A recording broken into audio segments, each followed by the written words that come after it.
The Fyrún Saga continues. Well, kind of. So a lot of you have asked for a supercut video so everyone can access the entire Fyrún Saga in one place without having to jump around several different videos in any specific order. So here is the entire Fyrún Saga, already organized in chronological order for those of you who are new, or would like a refresher of the region's story and characters before the 2 DLCs coming later this month, the Queen's Beauty and the King's Bounty. So sit back, relax, and enjoy your journey through the Fyrún region.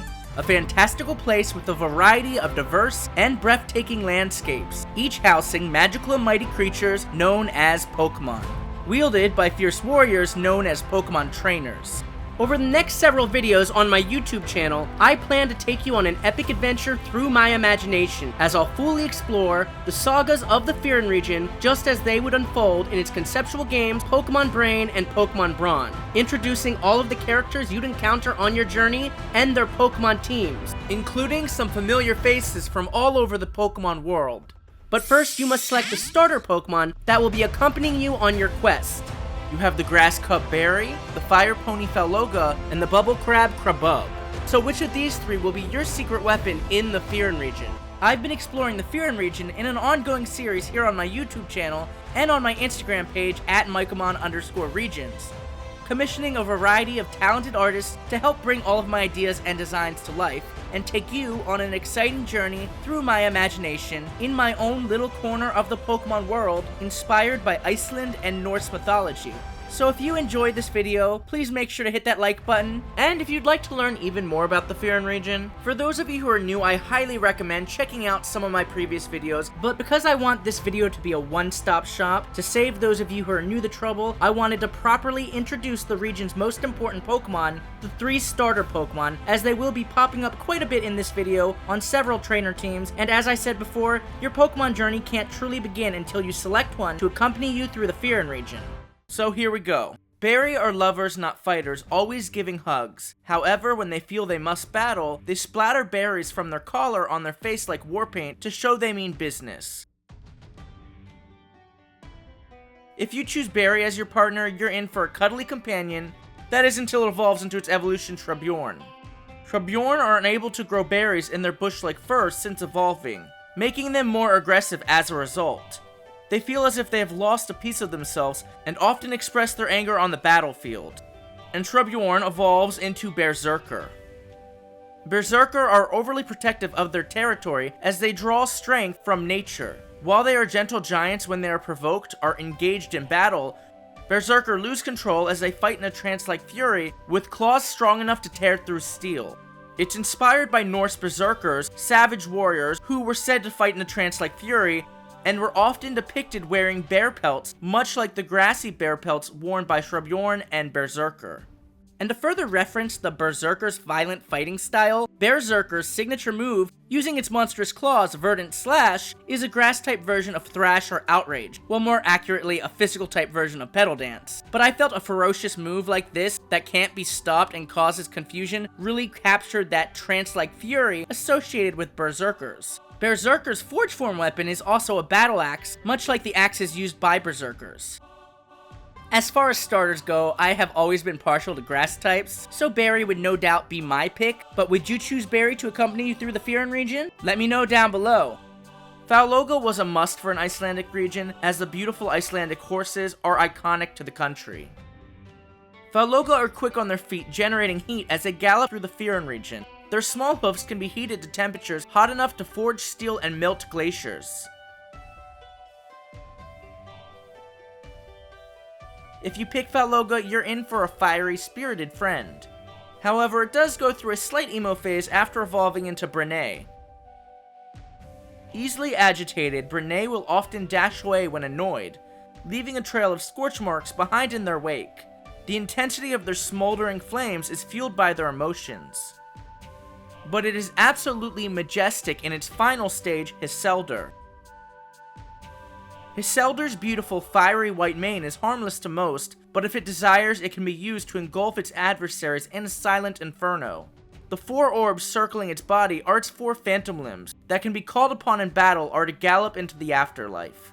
This is a nod to Sleipnir, the majestic 8-legged horse from Norse mythology. This Pokemon almost had 8 legs, but there was just no way to incorporate it into the design. It just didn't look right. So I felt like this would be the next best thing, and a creative approach to the Pokemon as well. Iseldar's signature move, Soul Burner, is a powerful physical ghost-type attack that brands the target's soul with the inferno of its 8 heated hoofs, potentially burning the target. Iseldar's Forge form is a hammer axe, taking inspiration from the Stormbreaker weapon wielded by Thor in Marvel Comics, as I felt a hammer would be a great way to further explore the idea of it branding its foes. I love this line as it perfectly embodies the essence and beauty of Iceland, so I'm excited to find out which of you will be traveling beside a Faloga on your journey through the Fyrún region. Next up is Crabub. Crabub are curious Pokemon, leaving no stone unturned on the vast beaches of the Fyrún region. The bubbles around their eyes act as lenses, enhancing their vision so they can see enemies approaching from all angles. If you pick this curious companion, you are in for an adventure. Crabub evolves into Nautaclaw, a play on nautical and claw. Fearless, Nautaclaw wear their armored shells into battle with great pride. They're often found in or around the Fyrún region's frigid waters, using their pincers to raid those they deem unworthy. Nautaclaw evolves into the fierce Vicrab. Vicrab command the seas with their razor-sharp claws and sturdy armored shells. Feared by most Pokemon for their fierce battle tactics, they always fight with a deep sense of dignity and respect.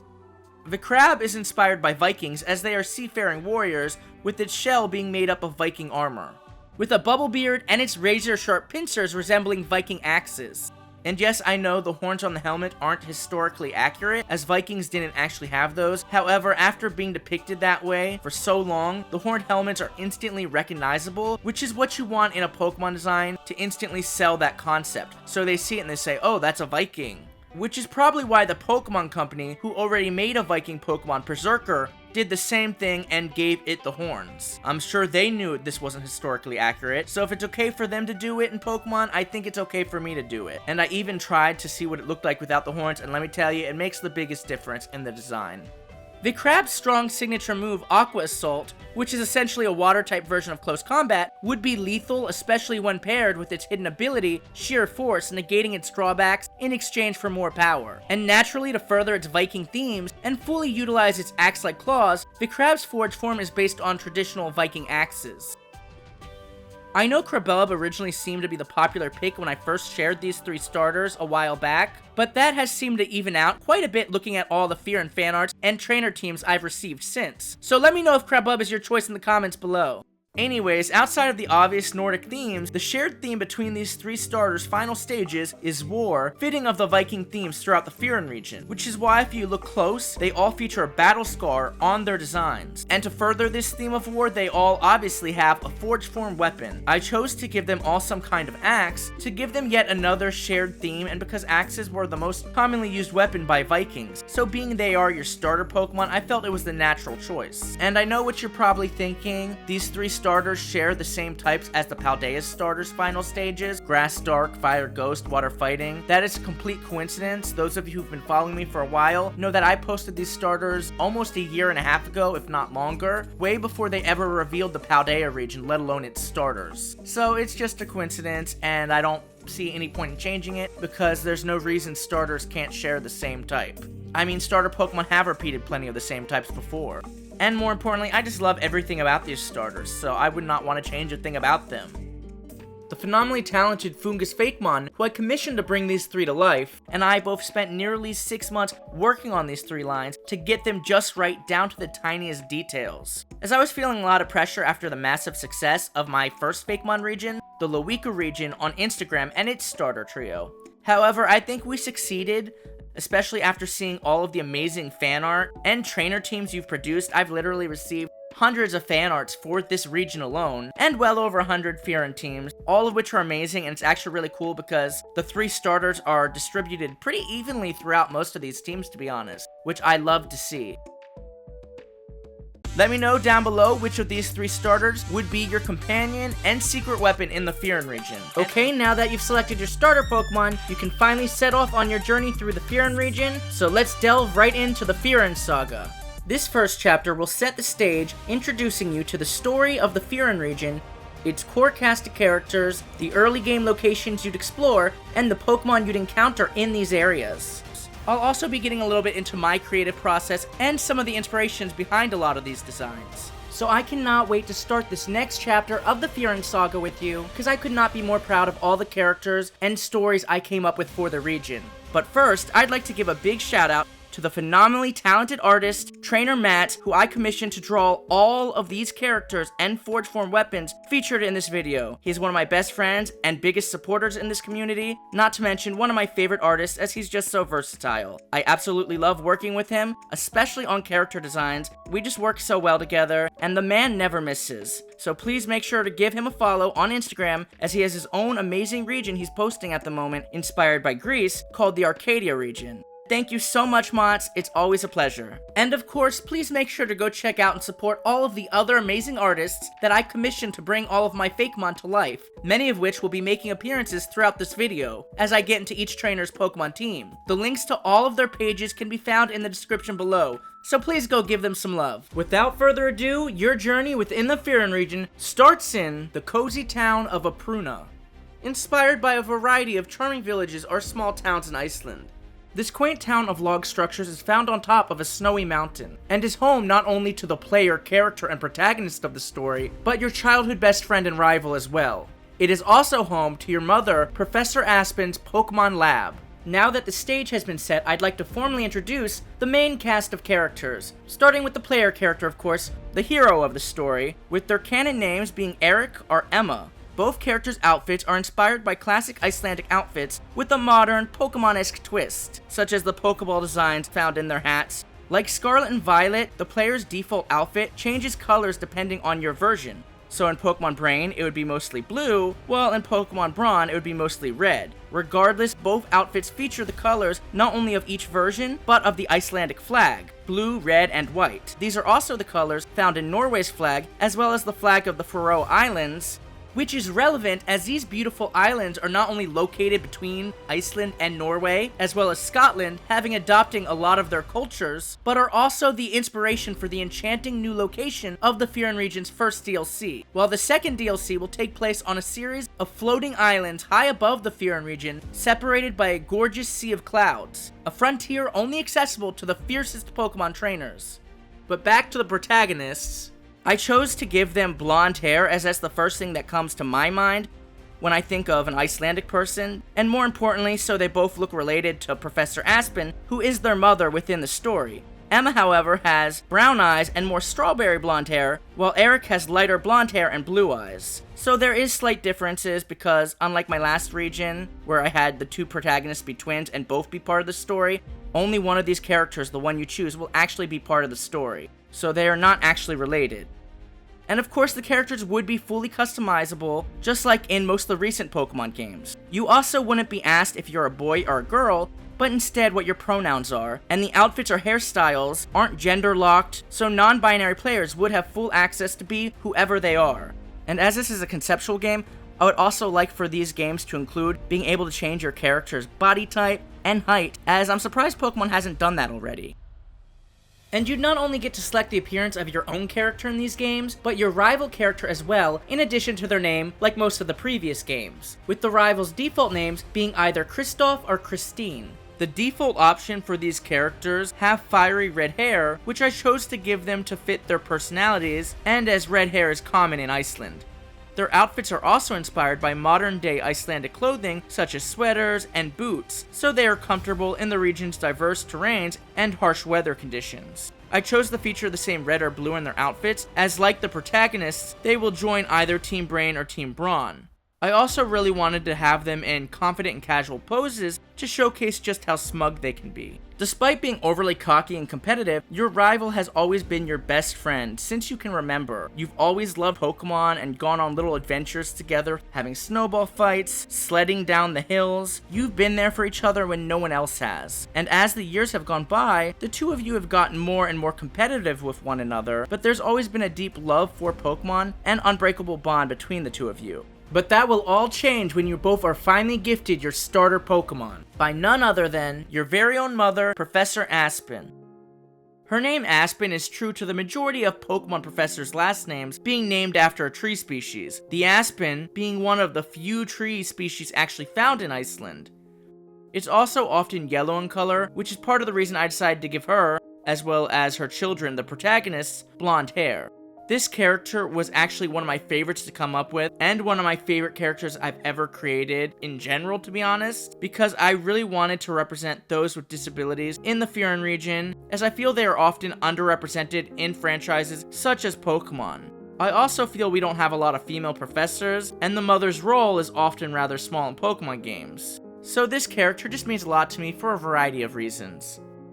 As far as her design goes, of course she sports the classic Pokemon professor's white lab coat, but since she's your mother, I wanted to give her a warm and welcoming outfit inspired by those worn in Iceland, complete with the scarf and boots. I chose to give her earthy colors like brown and green to fit her love for nature, as the Fyrún region is full of natural beauty and diverse biomes like those found in Iceland. And yes, she's in a rodent wheelchair, which was created by genius innovator and bug-type gym leader in my first Fakemon region, the Luika region, known as Zola. You'll even be able to spot this rodent wheelchair in her Pokemon gym in my Pokemon fan games, Pokemon Order and Pokemon Chaos, as a little Easter egg, and there will be plenty more Fyrún Easter eggs and references, as well as character and even possibly Pokemon cameos in these fan games as well. Anyways, this wheelchair is not just for aesthetics. The wheels on her rodent wheelchair can actually transform to allow her to safely explore the entirety of the Fyrún region, to freely conduct her Pokemon research in terrain she wouldn't normally be able to, such as rocky terrain, icy terrain, snowy terrain, or even around the region's active volcano. And it can even help her zip around the battlefield, wielding a forge form to give you some tough love. But more on that later. But the chair, which features red and blue, was done intentionally alongside the green in her outfit, so she has a color from all the starter Pokemon in her design, as she not only gifts them to new trainers, but will be adding one of them to her own team. And as for her role in the story, I think it goes without saying that it's pretty instrumental given the fact that she's both the Pokemon professor and your mother. While she can come across as both strict and overbearing at times, she's also very nurturing to both humans and Pokemon alike. No matter how busy she's been with work over the years, she's never neglected you. In fact, she's rather smothering and somewhat overprotective. As you'll see later on when I introduce her Pokemon teams, she especially has taken interest in Pokemon that are incapable of evolving, as she's curious to know why that's the case for so many Pokemon species, especially as she can relate due to having her own disability. So her use of single-stage Pokemon and how she makes the most of them is rather symbolic, as it reflects how she's made the most of her own circumstances. Now going back to the story, you spent most of your time growing up with your best friend playing in her Pokemon lab, and she'd also take you to on some of her excursions through the Fyrún region as well. So you were never far, and as a result, you both fell in love with Pokemon. But as much time as you both spent in her lab and around Pokemon growing up, she has been hesitant to give either of you Pokemon of your own for reasons unknown to you. But you both suspect it has something to do with the incident that paralyzed her. For years, you've watched other trainers much younger than you receive a Pokemon from her and set off on their own Pokemon journeys. In fact, it's even your 16th birthday when you start your adventure, and you've begged her countless times to give you a Pokemon, but she's stuck in her ways. She says it's too dangerous. Until later that day, while conducting some research on the snowy slopes of the Howling Hills together after being attacked by a flock of Arcturn, normally she'd have her partner Pokemon Shakaru with her to help in situations like this. But it's currently cleaning up around the house for your birthday dinner. She falls out of her rodent wheelchair and in the chaos dropping the bag with her starter Pokemon in it, and is unable to escape the relentless Pokemon as the bag is too far out of reach. So you come to her rescue, instinctively reaching into her bag to use one of the 3 starter Pokemon inside to scare the wild Pokemon away. Impressed by your bravery and how well you worked alongside your Pokemon, later that night she invites your best friend over for dinner to celebrate your birthday, and as a token of her appreciation for helping her, she finally gives both of you your own starter Pokemon. Of course, you would be gifted the one you already bonded with on the slopes, while your best friend, known for being quite competitive, of course picks the starter strongest against yours. While your mother decides to look after and adopt the starter Pokemon that wasn't picked, being the one weaker to your starter. And naturally, after finally being gifted your starter Pokemon, after waiting for so long, you and your best friend will have a heated Pokemon battle right in her Pokemon lab like you've always dreamed of, being the first battle of the game.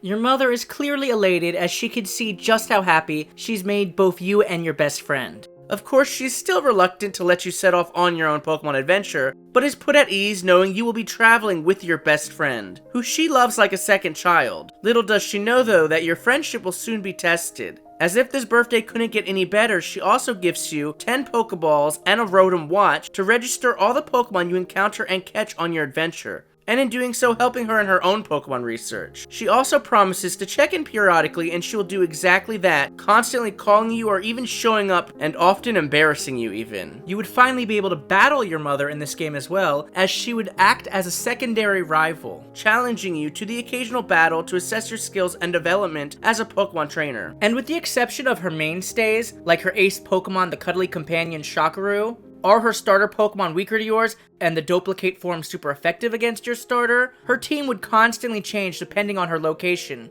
always using a new single-stage Pokemon from that area. In fact, before saying your goodbyes as you go to finally set off on your Pokemon journey through the Fyrún region, she stops you to challenge you to a Pokemon battle to make sure that you are really ready for this. In this battle, she'd start off using the starter Pokemon weak to yours, and end the battle using her ace Pokemon Shakaru. After defeating her, she gives you a big hug, as this is a really big moment for her. She's finally letting you leave the nest, and as scared as she is, she wouldn't be doing this if she didn't feel you were ready.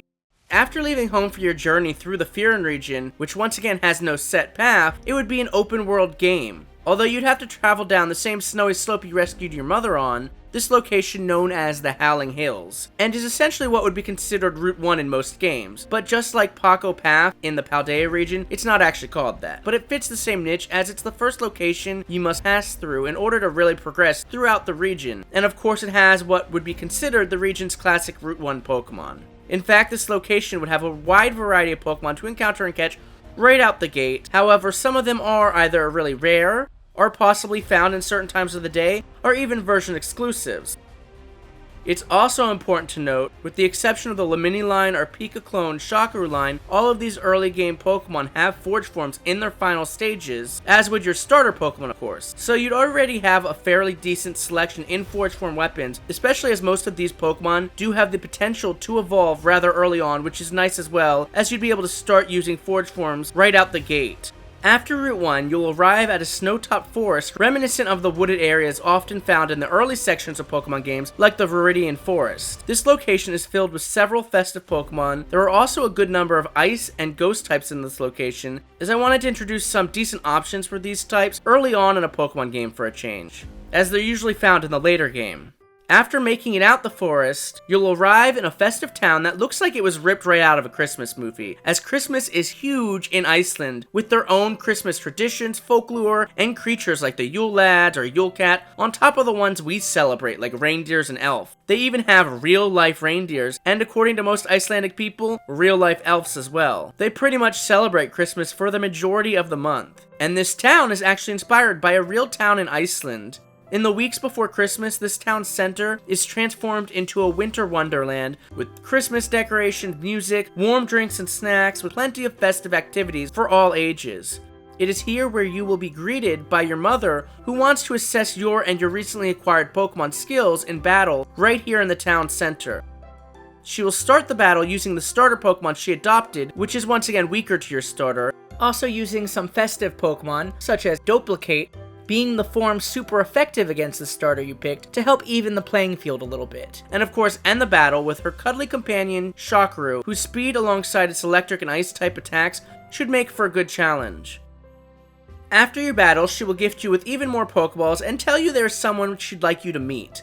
Together, you'd go to a pub in town for some hot cocoa, where you'll be accompanied by Dark-type specialist and Elite Four member Isaac, who is a master swordsman despite being blinded since birth, guided through the darkness by his honed senses and Dark-type Pokemon.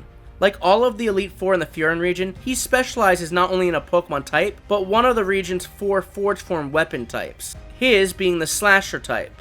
However, the Forge Form phenomenon found throughout the Fyrún region is considered by most people today to be taboo or barbaric, only used by the strongest of trainers, such as those within the Fyrún Pokemon League, only so they are prepared to protect the region from any impending threats.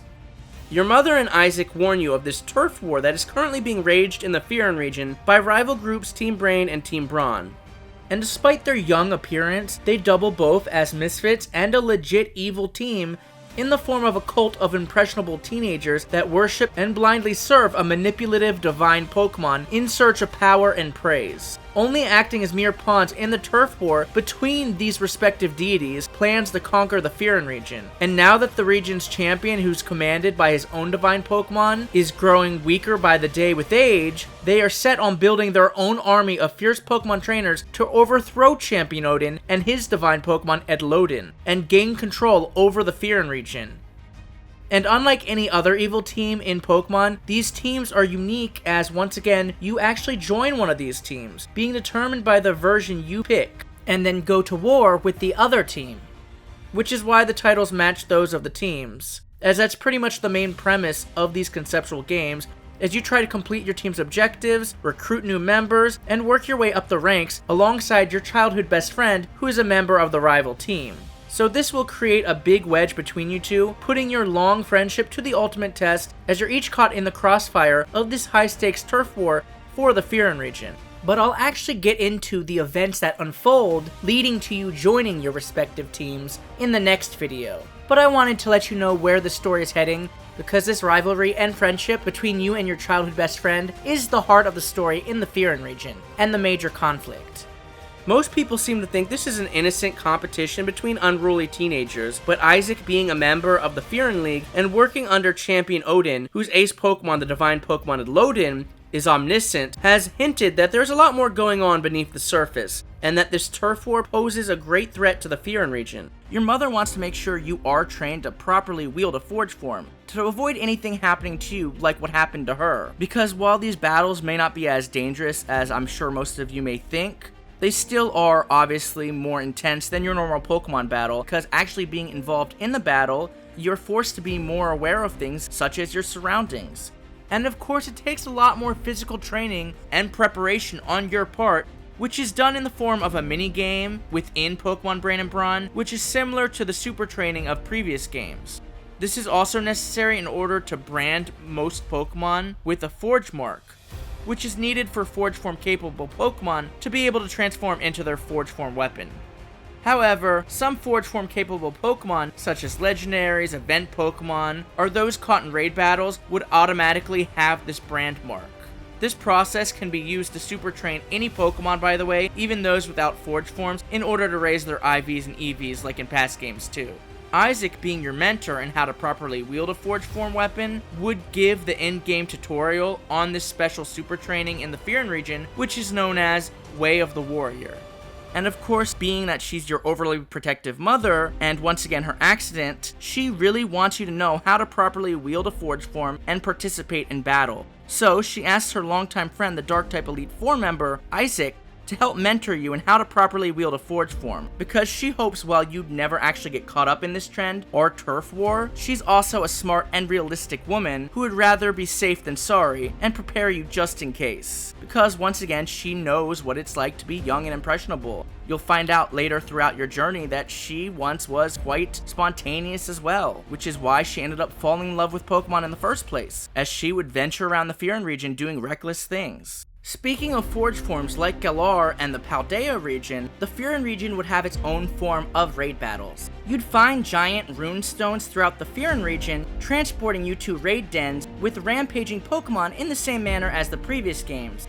However, a lot of these raids would be led not by a rampaging Pokemon, but instead by an Iron Knight or Golem known as a Raider. These Raiders are not human, they were actually created by the divine Pokemon Edlodin, the father of the Forge Form phenomenon, in order to stand up to Team Brain and Team Brawn, as they are led by the two divine Pokemon seeking to overthrow it and conquer the Fyrún region, as well as a way to test trainers in order to find a worthy successor of wielding its power, since its current partner, Champion Odin, is growing weaker by the day with age. So these Raiders are magical beings that will wield a Forge Form weapon just as a trainer would. And like regular raids, the Pokemon Forge Form weapons they use would vary, with some monthly events to get special ones like starter Pokemon, legendaries, or shinies in the form of 7-star raid bosses. Once defeating the Raider, they will collapse, as that Forge Form weapon will turn back into its normal Pokemon form, as you will now be able to capture it, and if you do so, that Pokemon will automatically have a Forge mark, allowing it to access its Forge Form as you wouldn't be required to do the Way of the Warrior super training as you would have to with most Forge Form capable Pokemon, before being able to transform them into their Forge Form weapon.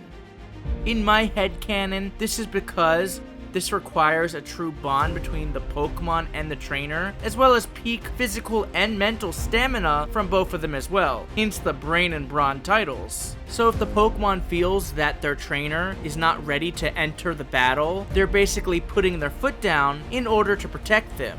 Or maybe the Pokemon doesn't feel they're ready to enter the battle, as they're being trained in the Way of the Warrior as well. Regardless, it requires a bond between the Pokemon and trainer, and they both have to be on equal playing fields in order to access the full power of the Forge Form mechanic, as it really is a team effort on both of their part. I'll get more into how the Forge Form mechanic works, both in and out of battle, as well as raid battles in a future video featuring all of the region's Forge Forms, so please stay tuned for that, because it will be awesome as I will not just be telling you how it all works, but with the help of the talented artist Yes Sir, and his gorgeous 3D models and animation, I will actually be showing you how the Forge Form mechanic works, just as I've always imagined it. So I'm almost like your Isaac. Speaking of which, since he's a master swordsman and represents the slasher type within the Elite Four, he will let you borrow either a Chillinx or Snowwarg sword to battle him, depending on the version you choose to play. This battle will take place in a large passing and open field within the other dry end of the forest. You'll encounter some new Pokemon here and even have your first encounter with Team Brain or Team Brawn before your Forge Form training with Isaac. In this battle, you'll actually battle a member of the team you'll end up joining, so the same team as your version. So if you play Pokemon Brain, you'll actually get to battle a member of Team Brain here, whereas if you play Pokemon Brawn, you'll actually get to battle a member of Team Brawn here. And having defeated them with such ease, your skills not only left quite the impression on them, but Isaac, who shows up at the end of your battle. And while he can't actually see, he heard enough, including the grunt scurrying away in shock. He then heals your Pokemon before taking you through the aforementioned Forge Form tutorial, but first, he gifts you the Battle Bracer key item, which is necessary in order to use the Forge Form mechanic. He would not only walk you through the Way of the Warrior super training, which is used to train both the trainer and the Pokemon, but afterwards he will even battle you and give you a tutorial in how to properly wield a Forge Form and how they work in battle, as the mechanic is quite a bit different using a Forge Force gauge, and there's even sections of the battle that aren't even turn-based, where after each player makes their moves, there'll be a limited time section where you can go RPG style and just go attack your opponent to do damage outside of your normal moves. But I'll get into all of this later on in a future video. In this battle, Isaac will use Festival, as well as their ace Pokemon Rascarade, which would instantly be turned into their Forge Form weapon for this tutorial, as you'd once again be using either a Snowwarg sword or Chillinx sword loaned to you by Isaac for this battle.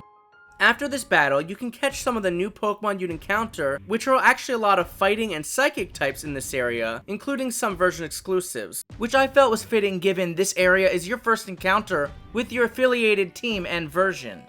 Or you can go back to the Christmas village to heal your Pokemon. Okay, where were we? Yes, we're in the Forest Passing. If you go to the left even deeper into the forest, there's a Candy Cottage area swarming with sugary sweet fairy-type Pokemon, mostly food-based Pokemon such as Duplicate, which like the majority of these fairy types can actually only be found in this location. So you won't want to miss it, especially if you're a fan of fairy or food-type inspired Pokemon. Of course, there will be a couple of other rare Pokemon around this gingerbread home, drawn to these sweet Pokemon for you to catch as well. Inside this giant gingerbread house, created by a bunch of Duplicate, is also the cookie cutters necessary to change Duplicate's form, similar to how Rotom uses appliances. So this is yet another reason to check this place out. And if you make it out of this forest area, you'll end up in a coastside town featuring Iceland's famous turf homes, found in a handful of its villages and towns. This is the first place you'd be able to encounter Aquak, the Puffin Pokemon. But much like the actual Puffin, Aquak can be found all over the coast of the Fyrún region, so if you don't manage to catch one, don't worry. As adorable as this Pokemon is, it's pretty much the Zubat of the region. You're gonna get sick of it after a while. Beside the village, there's also a small beach connected to the glacial lagoon with ice shards scattered around, as it is inspired by Iceland's beautiful Diamond Beach. Here you'll acquire the app on your Rotom watch to call a riding Pokemon Fyrún Lapras to surf, which will help you explore the glacial lagoon and iceberg islands. You can even go back up and explore some of the icy locations above Apruna town, as these areas are filled with rare and powerful Pokemon, especially those of the ice and ghost typing. But I'll get more into them and the rest of the surrounding areas in a later video, as you'd have to venture back here later on in the story for some key moments.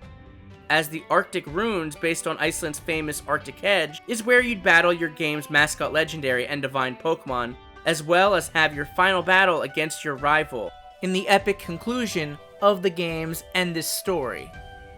While I personally recommend taking this little detour, you can also decide to ignore these areas altogether and head straight to the region's largest city, inspired by Iceland's capital city, where I'll actually be staying this fall when traveling to Iceland to see the Northern Lights and the Fyrún region for myself, since I've fallen in love with Iceland after all the research I've put into this project.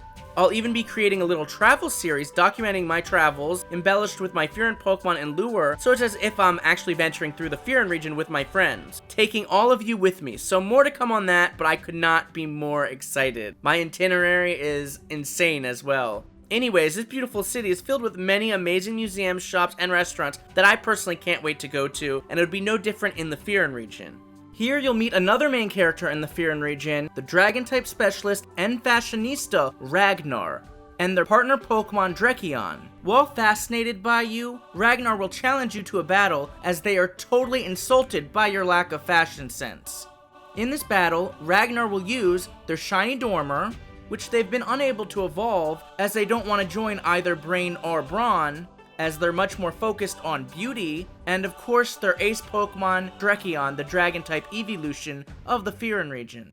While Ragnar still finds your fashion to be quite questionable, they are very impressed with your Pokemon battling skills. And you two share a good laugh, as they'll kindly take you to the boutique in the city, where you'll be able to change your hairstyle, outfit, etc., like in other Pokemon games. So while they have a good heart, Ragnar's not exactly subtle. They will recommend going to the Dragon-type gym to battle Dragon Queen Fantasia in a fun-spirited, fashion-forward battle. However, if you actually try to do so at this point in the game, you will find it's closed. And for good reason, because as most of you know, Ragnar actually moonlights as Drag Queen Fantasia, a revolution that won't actually be made until you come back and battle them in the mid-game after some family drama with two of the admins from each team that happen to be each of Ragnar's brothers, trying to force them to join their team, unaware of the fact that they have already forged their own path as a gym leader. So this reveal is very big for Ragnar. Next to the city is the lagoon, based on the world-famous Blue Lagoon's hot springs and spa resort found in Iceland, another place I really cannot wait to go to. Here you'll not only be able to relax and get some really useful tips or advice from several tourists or trainers hanging out in the water, but if you look hard enough, you'll find the occasional Pokemon in these warm waters, like the water fire type Sirimp. So I definitely recommend hitting up this area for the aesthetics alone before heading back to New Bloom Fields to catch a variety of grass, bug, fairy, and flying type Pokemon, most of which are exclusive to this beautiful area, such as the Spunky Twerple or Purpunk, based on the purple lupin flower found throughout this location, as well as in several fields in Iceland.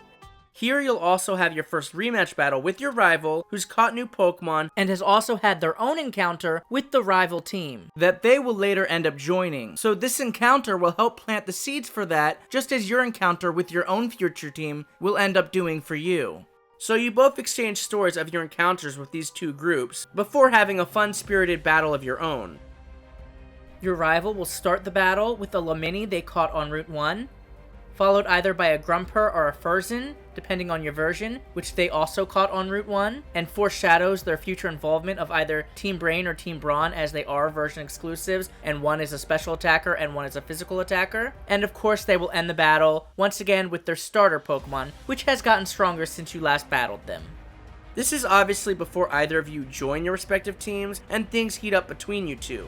which leads right into the next chapter of the Fyrún Saga. This second chapter picks up right where the last one left off, exploring the dynamics of rival teams Brain and Brawn, introducing their members and Pokemon teams, going further into their turf war and various battles throughout the Fyrún region, as well as your and your childhood best friend turned rivals' involvement with each faction, as you are both divided and pitted against each other in the midst of this war between the two divine Pokemon.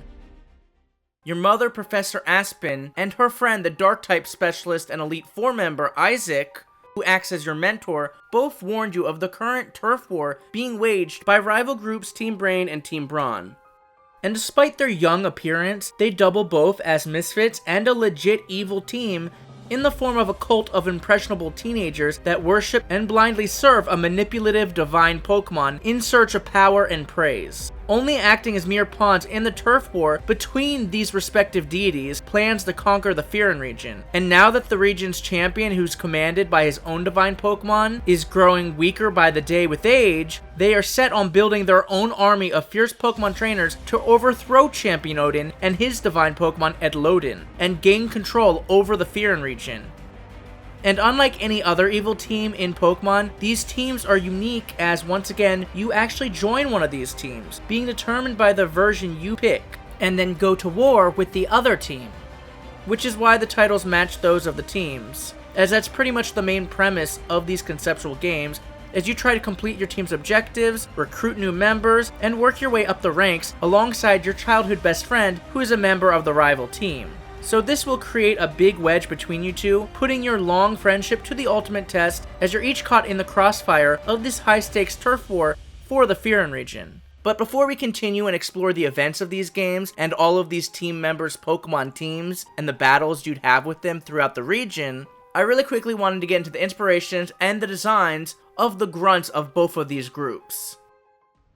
I wanted to make both groups look young because both you and your best friend turned rival are supposed to be 16 years old, and as you know, you both end up joining these groups. So I needed the members of these groups to be around the same age since you'll both be climbing the ranks and eventually commanding them. So because of this, I felt having them be too much older than you would feel a little weird. Let's be real, no one is going to take orders from someone half their age. Plus, the fact that these groups are made up of young and impressionable teenagers people don't take serious is a vital part of the story, because the truth is, these groups are both merely pawns or soldiers of the divine Pokemon they worship. Unaware of what's really at stake, they're being manipulated. So this war and the divine Pokemon's motives are a lot more serious than most people think.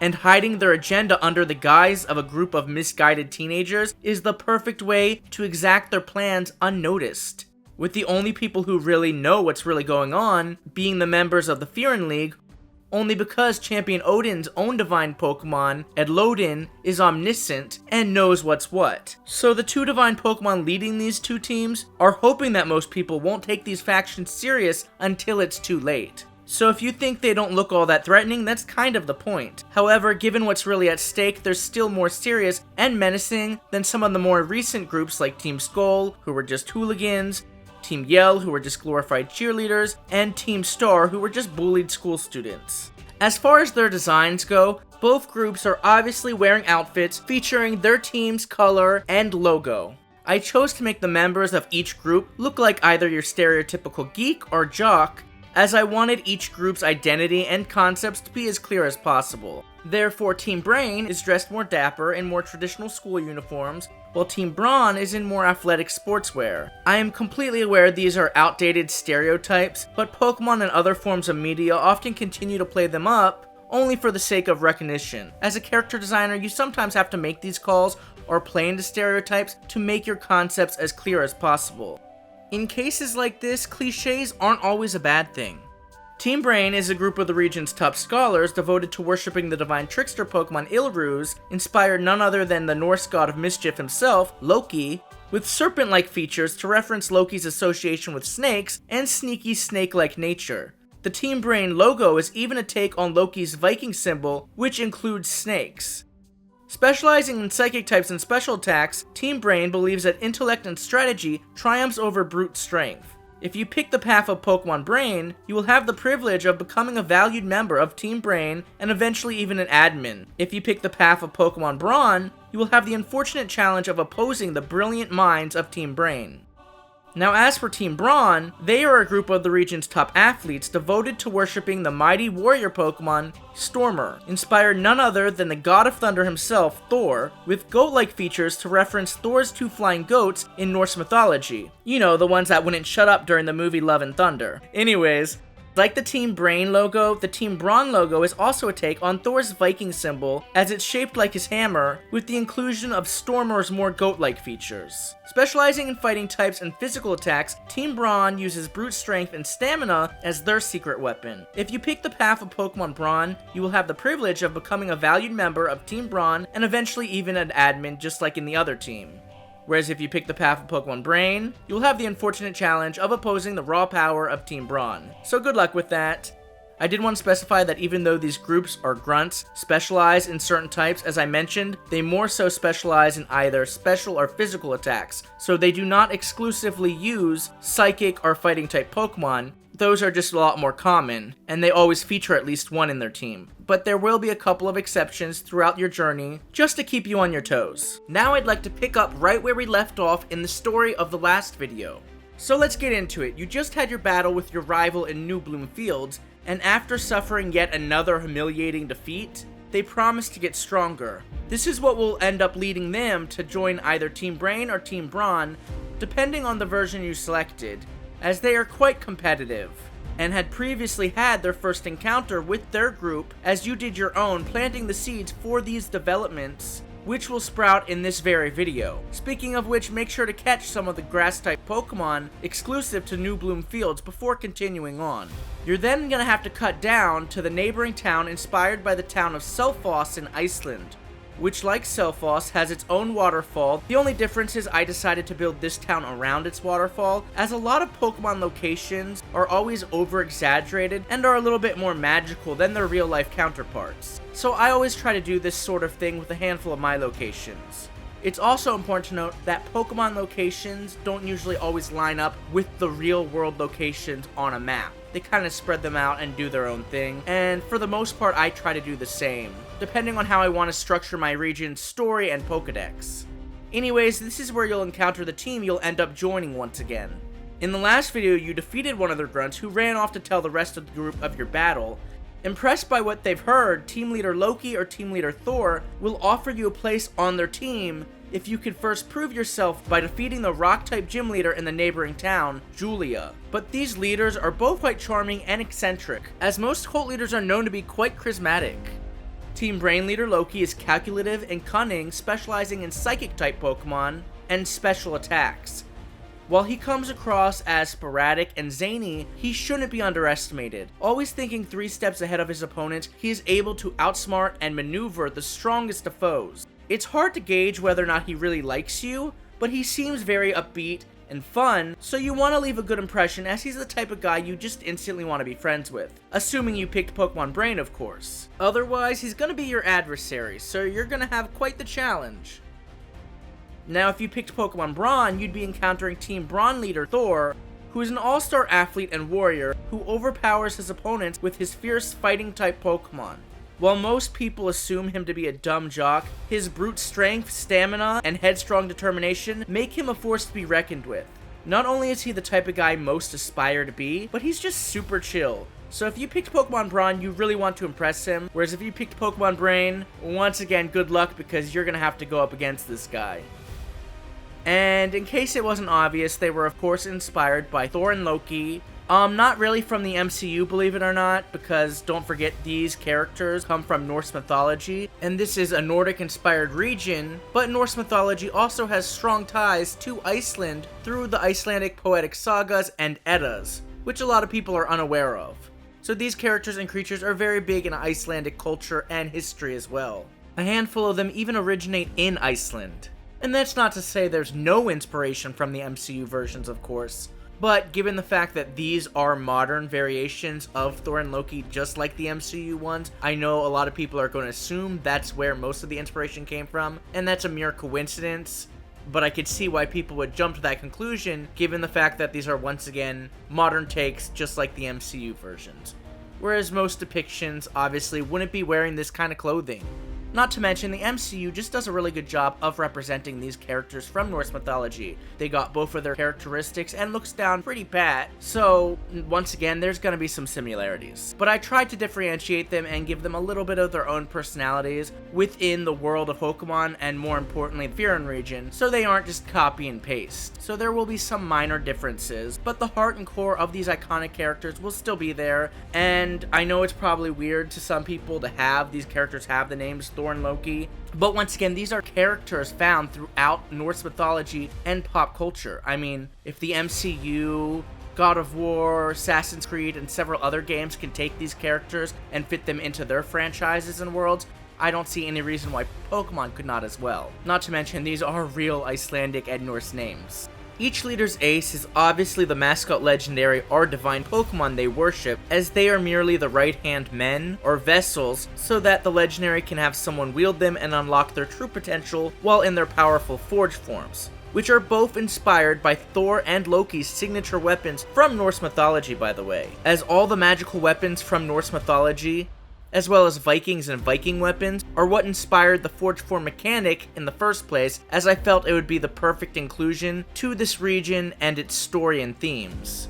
While obviously privileged to more knowledge than you and the rest of the team, even these leaders aren't aware of the divine Pokemon's true intentions, as they blindly worship these deities. I'll get more into the rest of their Pokemon teams and where you'd battle both of these team leaders in the story later on in this video, as regardless of which version you'd play, you would end up facing off against both of these leaders. Also, if you're curious as to why the hero would join either one of these groups, despite having already been warned by their mother about what's going on with these two teams, the answer is simple: peer pressure. This is their first time out on their own, and they're meeting someone very charismatic that others flock to. Both of these teams are trendy right now for the teenagers in this region. And you are only 16 years old, and your mother told you not to get involved in any of this. The same mother who's the Pokemon region's professor, and despite having you grow up in her lab and around Pokemon, refused to give you a Pokemon until just recently. So for years, you were forced to watch others much younger than you be given a Pokemon by your mother and set off on a journey. So needless to say, after being sheltered by her for so long, it would only be natural for you to feel a little resentful and rebellious. Now, returning to the story, you'd once again, before being able to join your respective group, have to head down to the neighboring town and defeat the rock-type gym leader, Julia. This town is inspired by the picturesque town of Vik in South Iceland, which I will be visiting on my trip in the fall, and I cannot wait. When you arrive at her Pokemon gym, a couple members of the respective team will be accompanying you as witness. And as a result, seeing that you are with this team, Julia will treat you as she would any one of them, per Champion Odin's request, so she must use a Forge Form weapon in this battle, as all the gym leaders are required to do so when facing members of these two teams, in order to foil the divine Pokemon's plans, so she will do exactly that. Now, this is one of the few gym battles that must be done at a certain point in the game. The rest are done in any order, but I'll get more into this and your battle against Julia and her Pokemon team in my next gym leader focused video. Anyways, after defeating her and returning back to Fruitafus Town, you'll be officially welcomed into either Team Brain or Team Brawn. But the team admin, Einar or Gunnar, will not be thrilled by this, as they seem to be intimidated by you and all the buzz you've created. The group leader, however, will give you your first task. After joining your team, you will be given a series of side quests in the region that you must complete on your team's behalf alongside the normal gym challenge. So this is kind of like the whole Team Star storyline in Pokemon Scarlet and Violet. Some of these tasks will be to recruit new members, which would be done by defeating an NPC trainer. Some require catching certain Pokemon, others require talking to NPCs and completing actual tasks or finding items. They all vary, and a lot of these are side quests, but after completing so many, you'd work your way up the ranks until you're eventually an admin, in which case you can order grunts around, having them go recruit members for you to help you score points or bring you items. You can even give them a Pokemon you want caught, and after some time they may return with that Pokemon for you. Of course, this isn't guaranteed, especially on rarer Pokemon, but when it does work, it's a real time saver. You can even have some of these grunts accompany you in double battles or even trainer battles to make them 2 versus 1. Of course, this wouldn't work in gym challenges or most boss battles, but these are just some examples of the added perks to accompany your rising position and power within this group. After your gym battle and being officially welcomed into your team, you'd encounter your best friend turned rival on the neighboring black sand beach, which is inspired by many of the beautiful black sand beaches in Iceland, and I will actually be visiting my favorite while there, the place I am most excited to visit because I just find them to be so beautiful. Here the rival team will be looking for rare Pokemon Shellscale in a sea cavern on the beach. This Pokemon is based on an Icelandic folklore creature known as the Beach Walker or Shore Laddie, which is a total beast that is known to walk this beach, especially at night with its shell rattling. Obviously, I wanted to put my own Pokemon twist on it, and had its shell actually look like a seashell, and gave it some sea turtle and sea otter-like qualities as well, to make this kind of like hybrid like chimera creature. You'd even have the chance to battle this Pokemon as a mini-boss, as your task is to catch it for your team, as it has a powerful Forge form. It is then you find out that your best friend has joined the rival team and been given the same task, which at this point in the story, for people who go in blind, this is kind of a big twist, and where things really get interesting. You're both eager to prove yourself, so neither one of you is willing to go back empty-handed. Of course, you'd first have to battle some of the rival team's grunts on the black sand beach and in the sea cavern. This is the team of the grunt you'd face while first arriving on the beach. While at first glance this team looks like the same as the team of the grunt you faced earlier in the game, remember that was a member of your own team, whereas this battle is your first battle against a member of the opposing team. So it would be your first time seeing some of these version exclusive Pokemon. After entering the sea cavern, you'd face off against another grunt, this time using another version exclusive Pokemon, before battling your rival deep within the sea cave where the prized Skell Shell is located. For the first time, you'd have your first battle against your best friend turned rival as sworn enemies, with them having scrapped their Lamini from Route 1 in place of version exclusive Fyrinian Voodal or Fyrinian Natike in order to represent their new team, being the opposite versions version exclusive. I hope that made sense. Anyways, they claimed Lamini was too weak, which is out of character for them, as the friend you know would never do such a thing. They love all Pokemon. And just like you grew up in your mom's Pokemon lab, surrounded by Pokemon. So this would really have you start to question their character. They follow up with their new evolved starter Pokemon, and end the battle using the evolved form of their version exclusive, Grumper or Fursion, once again being the opposite of your version, now a Chillinx or Snowwarg. And this Pokemon would also be the Forge form weapon they use in this battle, being a sword. So this would also be your first Forge form battle against your dear friend, and with both teams watching and a rare Pokemon on the line, neither of you can afford to hold back. So this would be a very game-changing moment in the story. But after defeating your rival and the rest of the rival team, you'd have a chance to catch this Shellscale. I'd also recommend exploring this beach and catching some of the Pokemon found there, primarily of the rock type, which is why the rock type gym is right by this location, and water type Pokemon of course. You'd also battle grunts from the rival team in the early game as they're stealing crops in the nearby Lowford farmlands.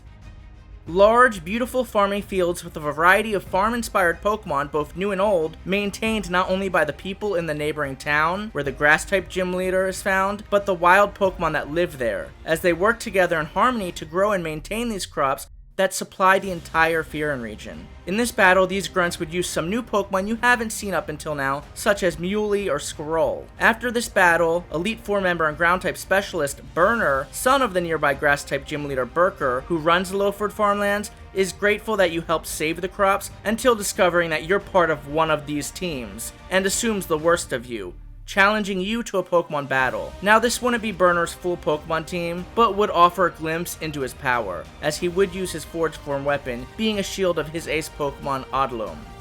But enough about him, this video is about Team Brain and Team Brawn.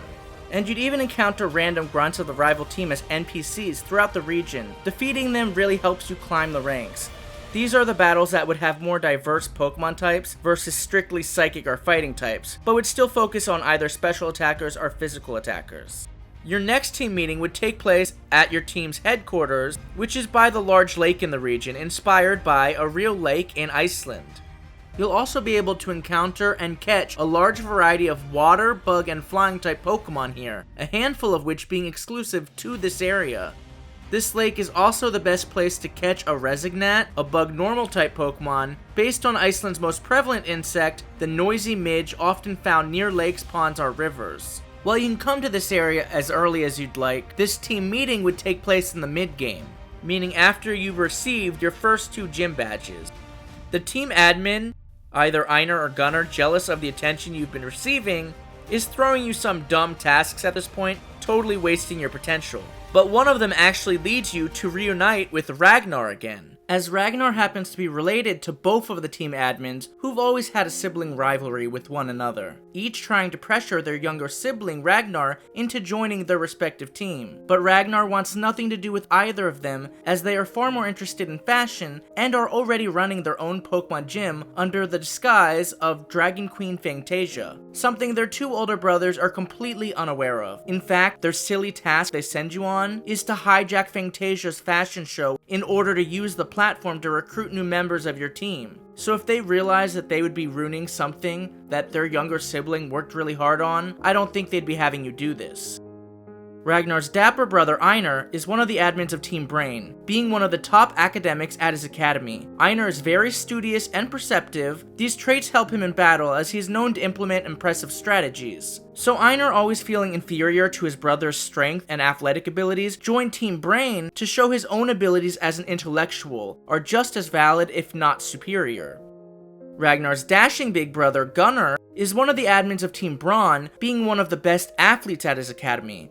Gunnar's strength and stamina allow him and his Pokemon to easily overwhelm his foes in battle with an onslaught of impressive physical attacks. So Gunnar, who has always felt dumb compared to his book-smart brother, joined Team Brawn to prove that his physical abilities are just as impressive if not superior. So in reality, what these 2 brothers don't know is that all they really want is to prove their own worth. It appears that the rival team had the same idea to hijack the fashion show to recruit new members. Out of respect for Ragnar, you can't go through with it, but you would help Ragnar take down the other team, in order to help save the fashion show that they've been working so hard on. You'd also battle a couple of grunts back in the capital city in the form of a tag battle, using either Lunatone or Solrock in Brain, or Throw and Sock in Brawn, where you'd be accompanied by Ragnar, who will battle alongside you using their ace Pokemon Drekion. Afterwards, they will gift you their shiny Dormer as a token of their appreciation for not going through with their brother's nasty plans to take down the show, as well as helping them stop the other team. They also feel that this Pokemon is in good hands and that you'd be able to have it meet its full potential, as they were unable to evolve it due to their indifference to both teams despite their brother's best efforts. For those of you who are new, Dormer is a Dragon-type Pokemon with 2 version-exclusive evolutions, with Dormer being Dragon Psychic for Pokemon Brain, or Valormer being Dragon Fighting for Pokemon Brawn. Each with their own Forge form, but since Ragnar gifted you a Shiny, its Forge form would be Shiny as well. However, after your tag battle with Ragnar, you would be challenged by the admin of the rival team, using a bunch of fully evolved Psychic or Fighting type Pokemon that you won't see used by any of the grunts on their team. To reference the fact that they are related, I also wanted each brother's team to parallel each other to make it clear they have a lot more in common than they even realize. Each starts with a fully evolved version exclusive Gen 5 Mono type, followed by a Grass type 2-stage Mushroom Mon of the respective type, and of course each would also be using the Forge form of their ace Pokemon, one of Dormer's mentioned evolutions, either Wisdormer for Pokemon Brain or Valormer for Pokemon Brawn. After all this family drama back within the capital city of the region, once again inspired by Iceland's capital city, you'd finally be able to face the Dragon-type gym leader Fantasia, who wasn't there previously in the game, as the gym was locked. And Fantasia will reveal their true identity not only to you, as you've inspired them to be their true self. They'll end up revealing it later on to both of their big brothers as well, right before your big battle, which they try to interrupt. This is another one of the 3 gym battles within the game that would have to be done in a certain order, which, as I'm sure you can tell, is only due to their locations on the map and their respective places throughout the story, as Fantasia is the mid-tier representative, meaning they would have to be your 3rd gym battle within the story, as this battle is a follow-up to all the family drama that just happened. Both brothers are proud to find out that Ragnar has been a gym leader all this time, acknowledging the fact Ragnar didn't need anyone else's approval, but instead forged their own path, surpassing them even. So it's a touching little family reunion, and probably not the response Ragnar was expecting. But it is short-lived because after returning back to your team's base, upset that you disobeyed their orders, the admin of your respective team will challenge you to a Pokemon battle, using the same team they would have used back in the city if you were to have played the opposite version. So once again, you would get to battle a grunt, an admin, and the leader of each of these teams in both versions. You just obviously face the opposite team a lot more in your respective game.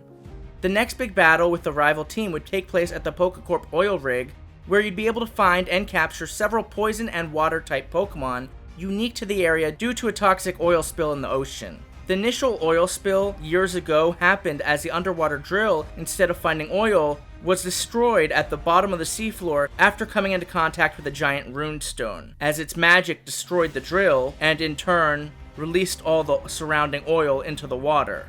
If you haven't figured it out by now, the runestone isn't only a rare evolutionary item only found in the Fyrún region, linked to the evolutions of some of its strongest Pokemon, but it's also crucial to the Divine Pokemon's master plans to conquer the Fyrún region, as it contains a mysterious power. This power is actually what's behind the whole Forged Form mechanic, and when gathered in the Aurora Hedge beneath the region's dazzling lights, these Divine Pokemon can really make use of this power to conquer the region.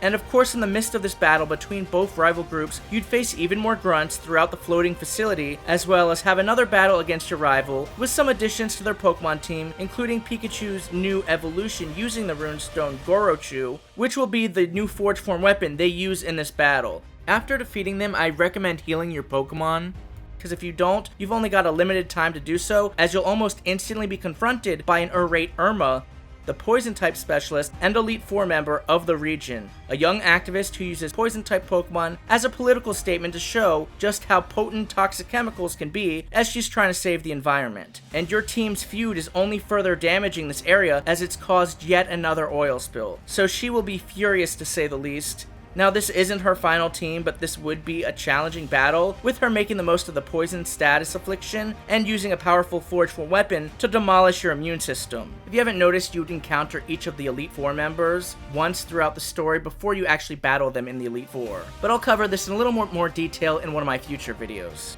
The final battle against the rival team would take place in this charming fishing town inspired by Iceland's iconic town of Húsavík.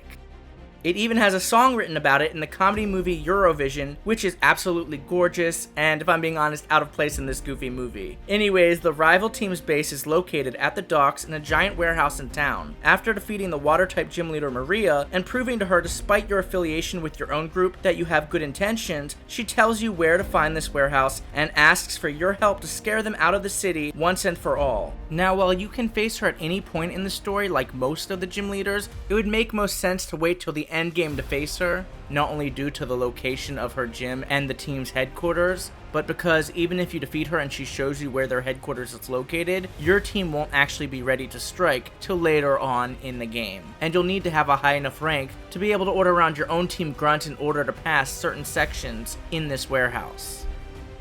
So this showdown will be a lot more like your typical headquarter battles in Pokemon games, in a facility with lots of transporting around various levels or rooms, hitting keys and locked doors, etc., as you not only have to face a large number of the rival team's grunts, but rematch the team's admin, Einar, or Gunnar as well, with new and improved teams, including either Gudra or Dragonite. I wanted to give both another powerful Dragon-type Pokemon to not only showcase once again that these teams don't use Psychic or Fighting types exclusively, but reference their relationship to their sibling, Dragon-type specialist Ragnar, especially as they're proud to have found out that they're a gym leader, so it's low-key them wearing their pride and representing the family name. Team Brain leader Einar will use Gudra as it's a special attacker and purple, in line with the Team Brain colors, and Gunnar will use Dragonite as its orange coloring, and the fact that it's a physical attacker is in line with the rest of Team Brawn's Pokemon. Of course, they will still be using their Ace Dragon-type Pokemon and their Forged Form weapons. After this battle, at the end of this chapter, you'd finally face off against the rival team's leader, Loki or Thor. This battle would be extremely challenging as they not only have powerful Pokemon, but each have a legendary Pokemon as their ace, even making use of their powerful Forged Forms, making them that much stronger. And of course, both using their respective team's type and more importantly battle style. Loki has primarily Psychic types, and special attackers making the most of status moves and strategies, such as tricking you into thinking at the start of the battle that you're against the divine Pokemon Ilruz with Zoroark's illusion ability. Whereas Thor's powerhouse team of fighting-type Pokemon and physical attackers can not only take hits, but they can deliver them, hitting fast and hard, leaving very little room for error on your part. After this battle, you will think you defeated the rival team once and for all, but obviously that's not the case. And shortly after, you'd go to the Aurora Hedge, where you'd battle your own team leader, and in turn catch the divine Pokemon you worship as you become the new team leader, as this divine Pokemon sees you as more worthy to wield it. If you haven't noticed by now, these divine Pokemon are calling the shots, and they talk Mewtwo style. As divine Pokemon is its own class of Pokemon I created in the Mythical region, based on gods from mythology, with more human-like features mixed in with animal features. They're capable of having Pokemon teams just like Pokemon trainers. In this case though, instead of having Pokemon teams like the Luika divine Pokemon, they actually wield the trainer and their Pokemon team. Mostly so they can access their powerful Forge form, as Forge forms have to be wielded by human trainers. And after facing the Fyrún League, beating the Elite Four, and becoming champion, you would have one more final battle against your rival, who has since become the leader of their respective team in the Climax. They have even acquired their own divine Pokemon, and would be wielding its Forge form in battle, as your divine Pokemon are both trying to complete their plans to conquer the Fyrún region, and you two finally become aware of what's really at stake, and that you've been played this entire time. But more on that later on. Now let's move on to the next chapter of the Fyrún Saga. This chapter will focus on the fierce gym leaders found throughout the Fyrún region, their personalities, inspirations, roles within the story, battle tactics, and of course their Pokemon teams, as the story progresses as you explore more of the Fyrún region. As far as the gym leaders go, you can face them in almost any order, but they are tiered into 3 groups for story and balancing reasons, mostly depending on where they're located on the map, and how those locations play into the story, being the early game, the mid game, and the late game tier, each having at least one gym leader you must defeat in that tier. The early game would be the start of your journey, and the first 2 gym battles, where they'd have lower levels, smaller Pokemon teams, etc., with Rock-type specialist Julia being the first gym leader you must battle, as defeating her is your prerequisite to join your rival team. The Dragon-type specialist Fantasia would be the mid-tier gym leader you must face, meaning either your 3rd, 4th, or 5th gym battle, as both the rival teams would try to hijack their fashion show at this point in the game to recruit new members, leading to a bunch of family drama and Ragnar's big reveal to their brothers, each being an admin of the rival teams. So this is another key moment in the story. Whereas the last mandatory gym leader for the late game tier, being the last 3 gym battles, would be Steel-type specialist Sigrun, as her gym is located right before the rainbow-colored Victory Road, inspired by the Bifrost Bridge leading to an Asgard-inspired city where the Fyrún Pokemon League is located. So due to her location on top of this summit, she would be the last gym leader you face, and the most challenging. Please know, with the exception of these 3 trainers, that the order I go in within this video is not set in stone, but this is the order I'd recommend facing them in for the best experience possible. So let's jump back to Julia, as I explained why you'd have to battle her in the last video, but didn't get the chance to formally introduce her or her ravishing Rock-type Pokemon. Julia's gym is located in Myrock Town, a peaceful and picturesque seafront town beside Savatorok Black Sand Beach, its sea cavern, and the surrounding Onyx Isles located off in the rough Arctic seas. This town is inspired by the lovely, picturesque town of Vik in South Iceland, known for its beautiful fields of flowers and its black sand beaches, which in the Fyrún region would be home to a variety of unique Pokemon, especially of the water and, you guessed it, rock typing, which is actually why I decided to make her the rock type gym leader, as I tried to match all of the gym leader types to the types most commonly found in the areas around them. And of course, I also had to look at the Pokemon of each type found in the early game, and most early game gym leaders usually have the Route 1 bug or bird, and given that I needed her to have a Forge form, I needed a Pokemon that evolved early on, and the Route 1 bugs usually fully evolve really early at levels like 10 or 12. So I felt the Route 1 bug Daimoth would be the perfect fit for her ace, because I needed it to have a Forge form, and it would be able to access that Forge form right off the gate.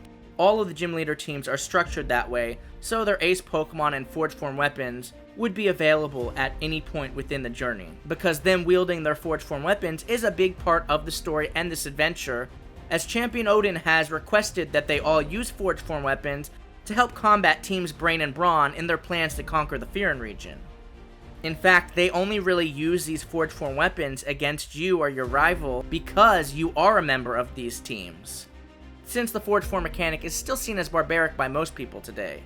So these gym leaders wouldn't just use these Forge Form weapons against anyone. But anyways, back to Julia.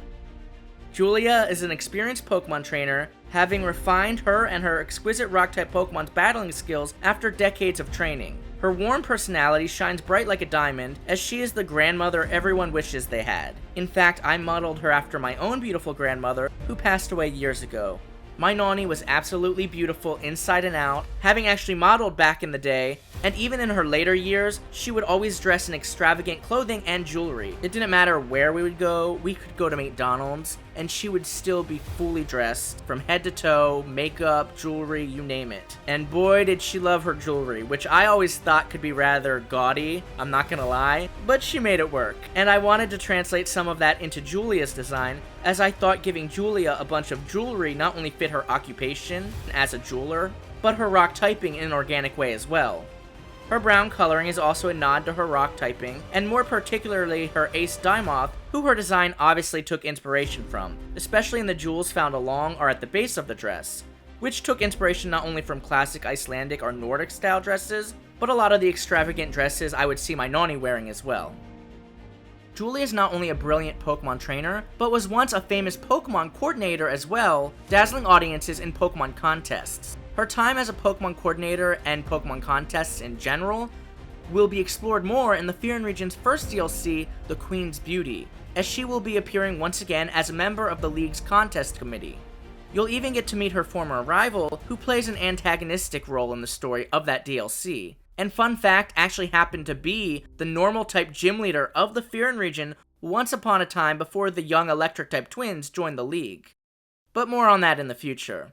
Julia's charming rock-type gym, resembling the iconic church in the town of Vic, doubles as a world-renowned jewelry store, which in her gym challenge you'd have to go counter to counter and polish and refine gems in a minigame-like fashion, and failing to do so properly has you challenged by a trainer behind the counter using, you guessed it, rock-type Pokemon. Here's some of the rock-type Pokemon these gym challengers would use. Now, after completing the gym challenge, Julia will compliment you, saying you have a good eye, and that you remind her of her grandchild. But despite her warm grandma energy, since you are accompanied by the members of your respective team, she has to assume you will become one of them, and must treat you as she would any of them, per Champion Odin's request, meaning she is required to use a Forge Form in this battle, and will do exactly that. And given you will be wielding weapons, she doesn't exactly want to be swinging them around within her jewelry store, so this battle will actually take place on Savatorok Black Sand Beach, surrounded by its iconic and awe-inspiring rock spirals and basalt columns like those found in Iceland. Now, as much as I'd like to get into all these Pokemon's movesets in this video, it's really hard to do so because most of these leaders aren't faced in any specific order. So their Pokemon's levels and therefore movesets would vary depending on where in the story you face them. And speaking of which, it wouldn't be like Scarlet and Violet where, oh, you can face them in any order, but this gym leader's Pokemon's in the 10s, this one's in the 20s, this one's in the 30s, etc. No, meaning their Pokemon's levels would adapt with the levels of their Pokemon being 2 to 3 levels higher than the highest level Pokemon in your team to make the battles more challenging. So given their movesets would change with their levels, that's just a lot for me to manage, and it wouldn't be fair to reveal the movesets for certain gym leaders like Julia and not the others. So I apologize for not doing so, but please make sure to go check out my Instagram post at Mykelmon_regions if you'd like to see any of these Pokemon stats, abilities, and full movesets. All of that fun information that I'm sure would enrich your Fyrún experience can be found there. Julia's Pokemon team consists of a Carbink to fit her jeweler theme, a Toddlure, a minor Pokemon from my first Fakemon region, the Luika region, found throughout the caves and grottos in the Fyrún region, and of course her ace Pokemon, Diamoth, inspired by Iceland's diamondback moth species, with literal diamonds incorporated into its concept and design. This Pokemon would also double as her secret Forge Form weapon in the form of a beautiful bow that shoots magical diamond arrows. Now, I will get more into how the Forge Form mechanic works in an upcoming video, but they will start like a normal battle. Things wouldn't really change until you or your opponent transform one of your Pokemon into its Forge Form weapon, which, like most mechanics, you can do at any time or not at all. Julia and all the gym leaders, however, will definitely be doing so in their battles, so in order to level the playing field, I recommend doing the same. So after a Pokemon is transformed into a Forge Form weapon by either trainer, there is a short 60-second window where the battle is not your typical turn-based battle, and you can freely run around the surrounding area and attack RPG style. Think Legends Arceus meets Kingdom Hearts. So if you wield a Forge Form weapon, this period of time can be used to help build your Forge Force gauge or deal some damage before making your normal turn-based moves. But if your opponent, let's say Julia, has a Forge Form weapon in this time, and you don't, you basically need to spend this time dodging her attacks. Speaking of which, as her Diamond bow is a piercer type, it has both close range attacks, using the blade of her bow, or even long distance attacks, shooting off diamond arrows. So evading her attacks may prove to be challenging, but you can hide behind larger rocks on the beach to give you some coverage from her long distance arrow attacks. After this 60-second free period is up, both players use their previously selected turn-based moves, and then select their moves for the next turn, which were selected before this period, and then after this period, they select their moves for the next turn, and so on and so forth. So after you use these turn-based moves, there's yet another 60-second free period to get some damage in and try to build your Forge Force gauge up, as doing so either lets you use your powerful finisher move, reinstate your shields that work like raid bosses when first using your Forge Form, or even switch out to another Forge Form weapon in your arsenal. After doing any of these, the Forge Force gauge is depleted, that is until you fill it up again, which is done by dealing damage both in your turn-based attacks or in the RPG freestyle period.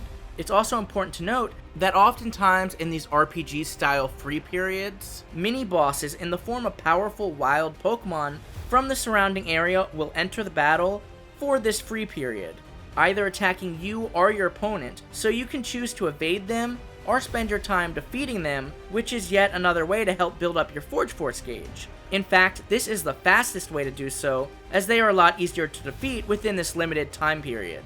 For example, here's some of the Rock-type mini-boss Pokemon that you would encounter in this specific gym battle on the Black Sand Beach against Julia. Like I said, in this free period, these mons are fairly easy to defeat as long as you dedicate yourself to doing so. Think Heartless, or Nobodies, or Dream Eaters in Kingdom Hearts. Being as that's one of my favorite video game series, as well as the fact that it has such a family-friendly and cartoon style, similar to Pokemon due to its inclusion of Disney characters, that is always the first thing that comes to my mind when I think of the Forge Form battles. After defeating Julia, she will gift you the Gem Badge and TM69 Rock Polish. The accompanying team grunts from your respective team who were cheering you on are over the moon to witness your victory, as that means you will officially be welcomed into their team. Julia, impressed by your obvious bond with your Pokemon, is disappointed to hear that you will be joining this team, but says she made plenty of mistakes when she was your age, and truly hopes you don't learn from this one the hard way. As Julia is required to be the first gym leader in the story, her team wouldn't have as many variations as most of the others, but I figured I'd at least show you her complete rematch team in the post-game. Her final team would consist of Glimmora, which would naturally have its Toxic Debris ability to set up Toxic Spikes, Carbink, Varangian Crobat, Palbull, and its powerful stacked form, Treasure, and of course Dimoth, which would once again act as her signature Forge Form weapon that she wields in this battle. The theme of her team is beauty, as I obviously wanted to use a lot of the new Rock-type Pokemon native to the Fyrún region, but also sprinkled in Rock-type Pokemon that played up her whole jeweler or gem theme, such as Glimmora, Carbink, and Treasure.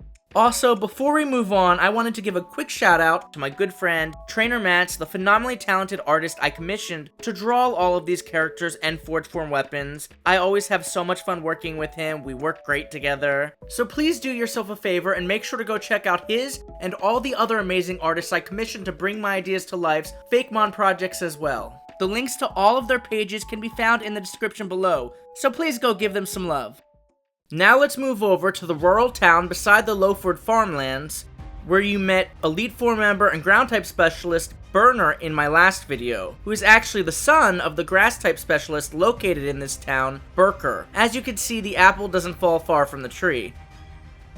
This town is inspired by a real farming community and town in Iceland, home to the Icelandic Museum of Witchcraft and Sorcery, which is why you'd find a lot of ghost-type mons here, like the Frinian Firo, Limbu, or Kamara lines at the nighttime. Kamara and its evolution Dreamin are found hunting most of the towns and cities at night in the Fyrún region, but this is their favorite spot. I actually almost made the gym leader here a ghost-type specialist due to all the ghost types found in this location and its museum, but the region just had so many amazing and powerful ghost types, and the divine Pokemon Adlodin being one of them, I decided to make Champion Odin a ghost-type specialist instead, so they got the recognition they deserved. But since it is a farming community next to the farmland, I figured the grass typing would work just as well. So now let's take a look at Burker, the grass-type specialist. Burker is a farmer whose family has been in charge of running the Lowford farmlands for centuries since the region was known as the Cedar region. And these fields were first fertilized and used by Voyage Clan farmers such as Oliver. Burker is a jolly man with a big heart. He loves both nature and Pokemon, spending most of his time outside tending to the Lowford farmlands alongside the wild Pokemon that reside there. He enjoys getting his hands dirty, especially in battle with his mighty grass-type Pokemon, which make the most of their surroundings. Yes, I did take some slight inspiration from Hagrid for this character's design, at least in the jacket, mostly as I wanted him to look jolly and like a man of the land. But his main inspiration is actually from yet another important person in my personal life, who was a vital part of my upbringing and still is a close family friend. So a lot of his character traits as well as his appearance were inspired by him. And I also added things to his outfit to make him look more like a farmer, such as overalls, with the design down to his dark green hair consisting of earthy colors to reference his use of grass types. And I also wanted to make his hair and beard look kind of bush-like. Burger's gym challenge takes place inside his Pokemon gym and barn, collecting and stacking barrels of hay, with the gym challengers inside being farmhands using grass types such as these. After completing the gym challenge, you'd battle Burker out in the fields of the Lowford farmlands, just as you did his son Burner earlier on. Now Burker doesn't have to be faced in any order, so here are the various Pokemon teams he'd use depending on when you battle him throughout the game. His team consists mostly of native grass types as well as farmed-themed Pokemon such as Gogoat.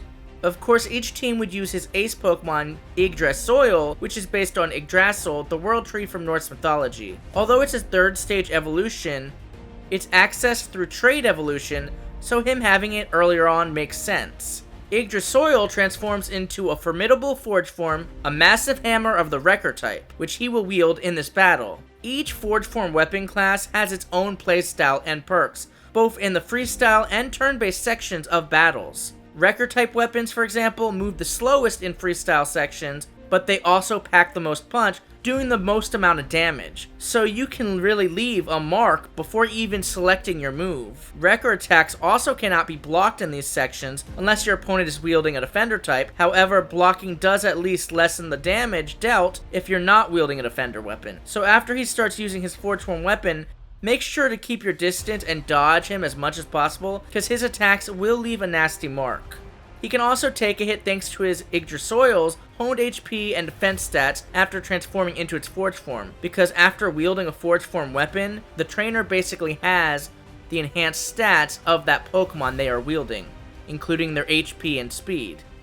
The farmlands you are battling on has plenty of hills, which he is slow to move on with his massive hammer, so make sure to make the most of these and stay on top as much as you can. I'd also recommend maybe using Piercer type forge forms, as they have long distance attacks, which you can really utilize from at top of these hills. But if not, I recommend spending these freestyle sections just evading him and defeating the mini-bosses to help build up your Forge Force gauge. The mini-bosses you'd face in the freestyle sections of this battle, after either of you pull out a Forge form, would be Trevenant and Troglodyte. If you couldn't tell, for all the mini-boss Pokemon I pick for these sections, they're always fully evolved Pokemon, most of which looking bigger or a little more monstrous or human-like. So it's never as if you're attacking a cute little Pokemon or animal with your Forge form. In fact, in the wild, any smaller Pokemon you attempt to attack with your weapon will automatically flee. But I don't see attacking a Pokemon with a Forge form any different than a Cleaver or Tinkaton attacking a Jigglypuff, to be honest, as plenty of Pokemon already use lethal weapons or have them as part of their anatomy, yet there's no bloodshed in these Pokemon battles, and it's not gruesome. we all just suspend disbelief, and this would be no different than that. After defeating Burker, he will laugh it off, saying he must be out of shape to have lost to a kid like you, but says you have earned your victory fair and square, and that you and your Pokemon should be rewarded for your hard work, as he gifts you the Root Badge, modeled after the Norse symbol for the World Tree, and TM61 Bullet Seed. He then says he should probably get back to work, but thanks you for the fun battle and tells you and the team grunts who were cheering you on to stay out of trouble, and that small communities like his own don't want to be involved in either team's drama. Next, I'm going to jump over to the Dragon-type specialist Fantasia in the region's capital city, once again inspired by Iceland's capital city. I already went into the circumstances and what led up to this battle in my last video, as it involved family drama with both of Ragnar's older brothers, each being a team admin for the rival teams. For those of you who are new, Ragnar is a non-binary character and one of the main characters within the story of the Fyrún region, as they were inspired by a friend of mine growing up who was unapologetically themselves despite all the hate they received, and in doing so encouraged me to be myself. Actually, I took some inspiration from a few friends who had this kind of positive impact on my life and shared these strong, courageous traits. But as a lot of you already know, there is a lot more to the character of Ragnar than meets the eye. Ragnar moonlights as Drag Queen Fantasia, the dragon-type gym leader of the Fyrún region, whose Pokemon gym doubles as a runway with fashion just as fierce as the gym's dragon-type Pokemon. Although outside of this persona, Ragnar lacks the confidence to really Pokemon battle as themselves, but while in the Fantasia persona is not only confident, but an eloquent battler proudly wielding Drekion's Forge Form sword as their ace weapon. Fantasia's design was inspired by various drag queens, primarily an armored dress made famous by drag queen Simone, who my friend Ali introduced me to. Fantasia features the same color scheme as Ragnar, with a nice kiss of gold added into the armor, and now the rainbow colors on the blazer are more prominently featured along the bottom of this beautiful dress, referencing the dazzling northern lights. I thought having a drag queen as the dragon-type gym leader was too good of an opportunity to pass up, especially for an Icelandic-inspired region, as the LGBTQ+ community is actually heavily supported both in Iceland and even Norway, as same-sex relationships were decriminalized over 50 years ago, far ahead of their time. So I not only know firsthand just how important representation in franchises like Pokemon can be for many, but given what a vital and beautiful part of Iceland's culture this really is, I wanted to reflect that in the Fyrún region. But as for your gym challenge, it is a mini-game judging the outfits in the aforementioned runway fashion show that you stop Teams Brain and Brawn from crashing, as the runway models would challenge you to a Pokemon battle using their dazzling dragon-type Pokemon in order to impress you. After completing this challenge, Fantasia will step onto the stage, and it's here on this runway where you'll have your battle, with a live audience cheering you both on. Fantasia, having to be battled in the mid-tier, only has this one team, consisting of Dragon-type Pokemon I felt fit their theme of beauty and confidence, including their ace Pokemon, the Dragon-type Evolution, the dazzling Drekion, making the most of its multi-scale hidden ability and new move, Miracle Scale, allowing it to heal after dealing damage. Drekion also has a Forge Form weapon Fantasia will wield in style, being a shimmering sword of the Slasher type. Slasher types may not deal a lot of damage in freestyle, but since they are the most swift of the weapons and perform the most combos in their attacks, the damage can add up, so Fantasia will slowly be slashing away at your health, even in heals, with the Dragon-type mini-bosses entering this battle being Dragonite and Gudra, so make sure to defeat them in order to fill up your Forge Force gauge and end this battle as quickly as possible. After defeating Fantasia, you will be gifted the Miracle Scale TM and Colorful Scale Badge. Fantasia once again will thank you for all that you've done for them and giving them the courage to reveal their true identity as Ragnar to their big brothers. However, this touching moment will end with them once again insulting your outfit, followed by a good laugh between the two of you. Here is Fantasia's rematch team, which is unique as they will not only be the only gym leader to use a new Forge Form weapon in this rematch battle, as they will now use the region's Ice-type pseudo-legendary Yotundra's Ice Hammer to deal massive chunks of damage in the freestyle section, but they also feature a new Fyrunian Pokemon on their team, Iridesceel, not yet obtainable in the main games, and won't be until the region's second DLC, but given how much this mon fit Fantasia's team and themes, I had to include it, and I always think it's cool when DLC or future content is teased. And I mean, realistically, who's to say Ragnar or no one else you'd encounter in your journey hasn't been to any of these new locations and encountered some of these Pokemon found there, such as Iridescil. Just because you haven't doesn't mean no one else has. So expect to learn more about Iridescil in the King's Bounty DLC video. Anyways, let's move on over to the closest gym found within this charming hillside town, inspired by a real town in Iceland, known for its turf homes, which were said to inspire the Hobbit homes in the Lord of the Rings series, as these homes are literally built into the hills, and look like something out of a fantasy novel. This Icelandic town also believes in elves, or Huldolfolk rather, meaning hidden people, leaving them gifts or hoping that they will reward them or come out. So this is the location you'd find the Elfay line inspired by these invisible beings, and plenty of other magical fairy, psychic, and grass-type Pokemon. And even more in the neighboring Rainbow Woodlands, an enchanting forest with multicolored trees. You'd actually encounter Ludwig here, as he threatens you as he sees you, as Team Brain or Team Brawn scum, a plague to the region, saying not to dare approach his gym unless you are prepared to be handed a humiliating defeat. Ludwig is quite a strong personality, or should I say, Lord Ludwig, as he's Fyrún royalty, something that he won't let anyone else let down, as he comes across as a total snob, looking down on those he feels are beneath him, which is almost everyone, but especially the members of Team Brain and Team Brawn, as he views them as delinquents. So naturally, being a member of one of these respective teams, he isn't a fan of you or your rival. Ludwig is a skilled Pokemon trainer and Forge Form fighter whose every move is executed with perfect precision. He doesn't waste a single movement or second in battle. He's also able to counter almost any attack with ease using his ace, Huldolfolk's magical Forge Form Scythe. Ludwig's design is actually not at all inspired by Legolas from Lord of the Rings, which I know a lot of you in the past have assumed. But I can totally see why you would think that. Instead, I based him on several elf or fairy warriors or kings I've seen throughout various other media. And as far as his design goes, I wanted him to have elf-like ears and long regal pink hair to reference his use of fairy types.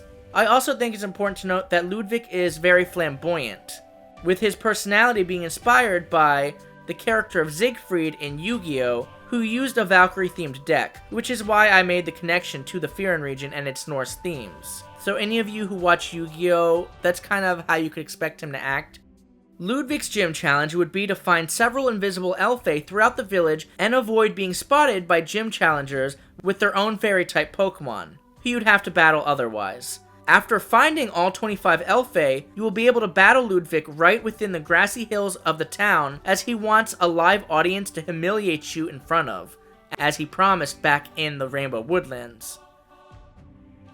He'd be using the following Pokemon teams depending on when you face him on your journey. Due to the central location of his town, you could literally face him at almost any point in the game. But the later you wait, the harder the battle would become, as he has some really cool Pokemon. I'm especially drawn to the Pokemon in his later teams, especially his rematch team. Ludwig's fairy-type team is inspired by magical creatures such as elves, goblins, witches, and fairies.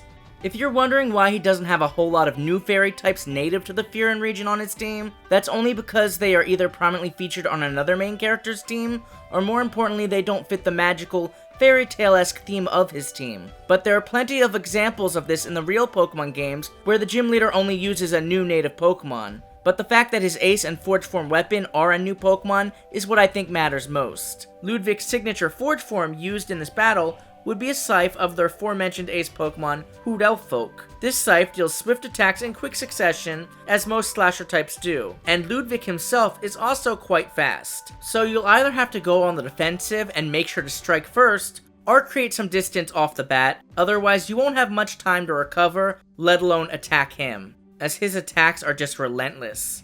Here are the fairy type mini bosses you'd encounter in this battle.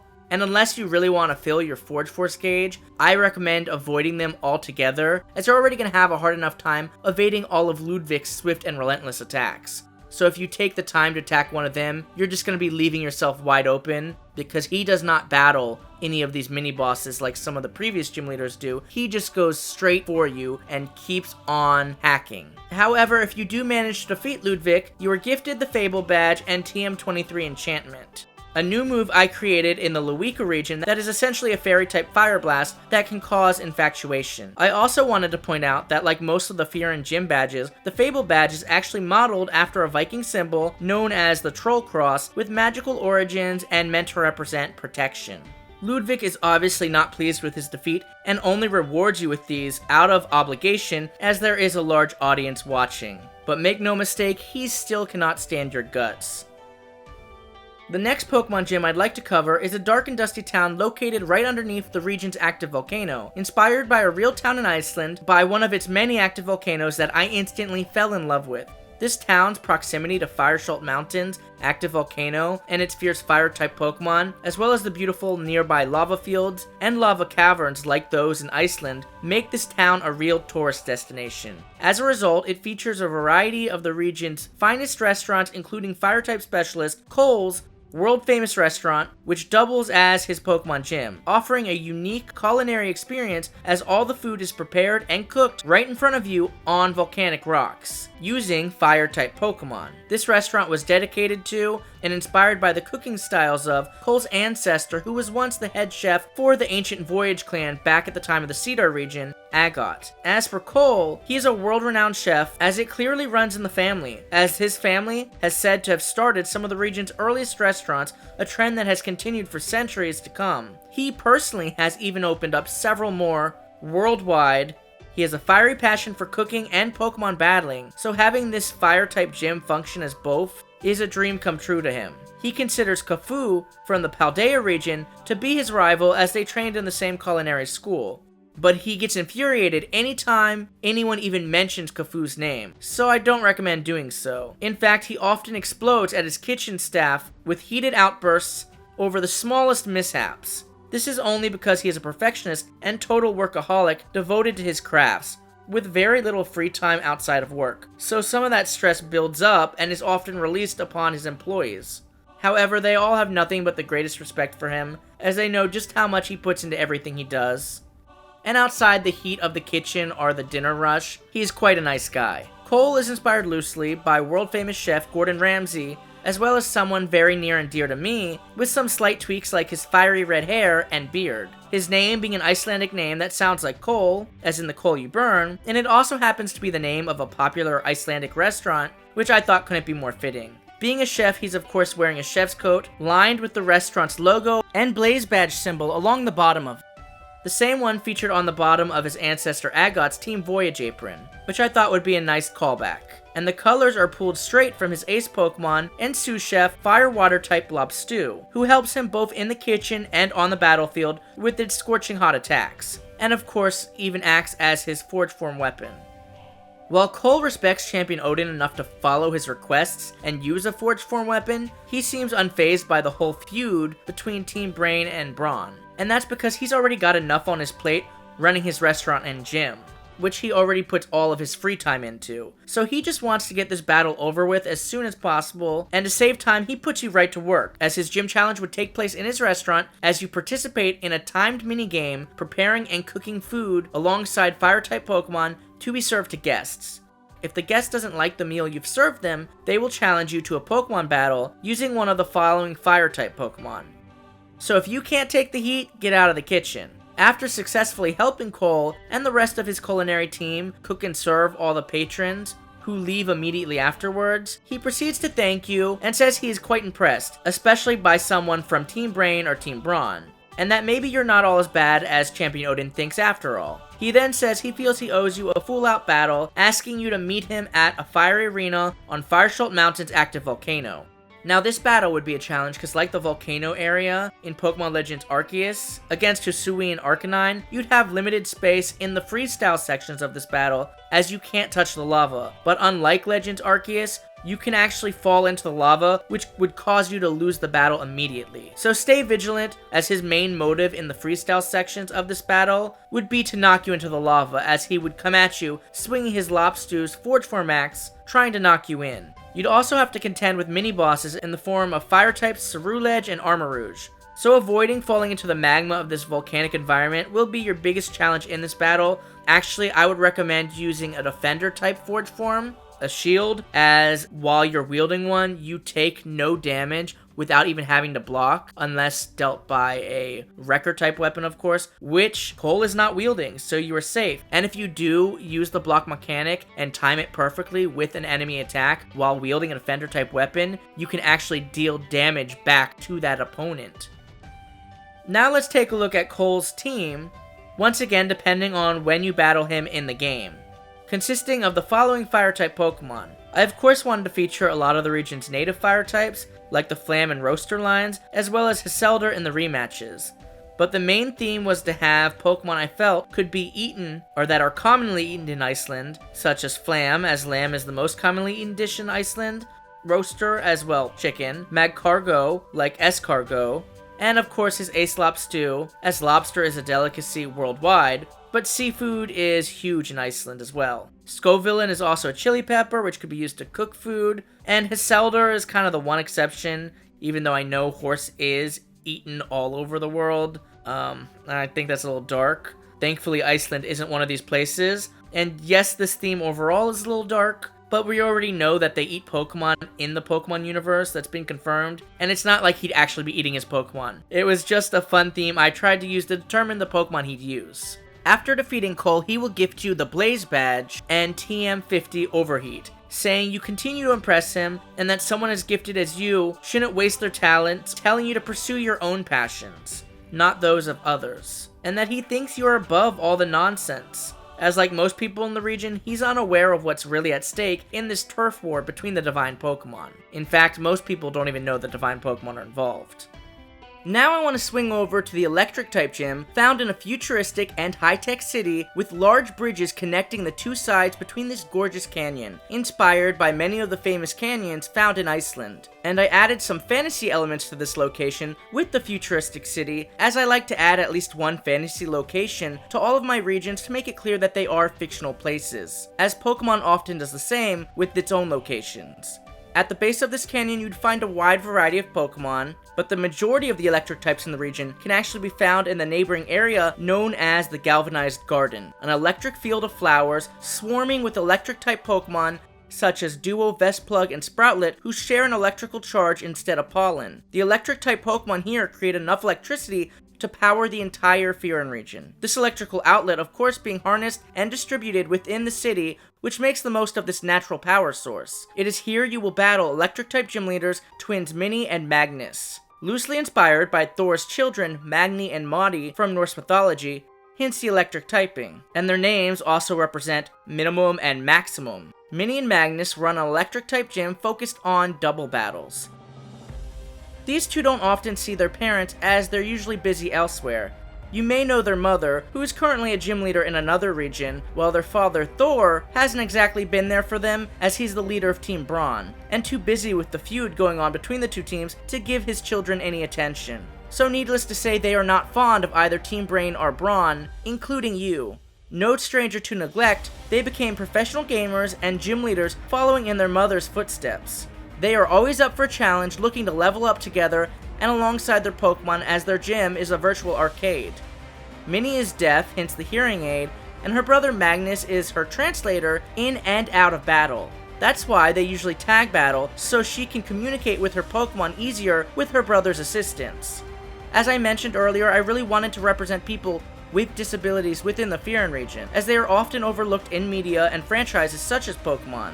As important as I know representation is, I would never force something like this on a character just for the sake of representation, so I only do so if I can find a way to naturally tie their disabilities into their character, their given Pokemon type, or given role within the story, as I want these characters to be seen as far more than their disabilities, and more importantly, to have them overcome these disabilities, as many do, and make them their strengths. As for their designs, I wanted them both to look young. Their clothing looks very modern and almost futuristic to help convey this and their gym's cyberpunk theme. Minnie in blue and Magnus in red to parallel the colors of the sides of a battery. The two twins have blonde hair with black sides to resemble their mother, and lightning bolts sticking out resembling their father's hairstyle. Their gym challenge is a series of minigames in the form of retro Pokemon-inspired arcade games. Anytime you beat one of the minigames, you'll be challenged by a gym challenger who can't believe you beat their top score. So in order to settle the score, they challenge you to a Pokemon battle using some of the following electric-type Pokemon. The battle against the twins is obviously a double battle, so you'd have 2 Pokemon at your disposal. Here are the Pokemon they would each use at the various stages in the games. The 2 twins work really well together using electric-type Pokemon, which I felt fit the gym's cybernetic theme, as well as their relationship with one another, as they're pretty much each other's best friends and all they have, with their parents being so absent. Minnie's Pokemon being more defensive, and Magnus's Pokemon being more offensive. Together, they flawlessly execute a variety of combo attacks and complex strategies. This can be applied to the freestyle section, wielding their forge forms as well, as Minnie uses her Flowatt shield to defend Magnus as he goes on the offensive with his Shocking with Spark Spear. And they even have a charged up attack where they connect their weapons, so if you see them doing this, try to stop them immediately, otherwise you will take some serious damage. Now since it's 2 versus 1 in this freestyle, and they each have a forge form, you'd actually be able to wield 2 forge forms in this battle. As I'll go into this in future videos, and I've mentioned this briefly before, that you can actually dual wield certain forge forms, but only in double battles, for this reason, to even the playing field. And since you are facing 2 of them, there would only be 1 mini-boss Pokemon spawning in the free section style of this battle, in the form of Salvoltaic. But this Pokemon is vicious and fast, so between the 3 of them, you will have your hands full. They are also sneaky little buggers, and often try to charge their electrical type attack I was telling you about, while you're focused on facing the Salvoltaic mini-boss. So this is actually the one battle I suggest to avoid battling the mini-boss altogether, and not worry about filling your Forge Force gauge, as it could cost you.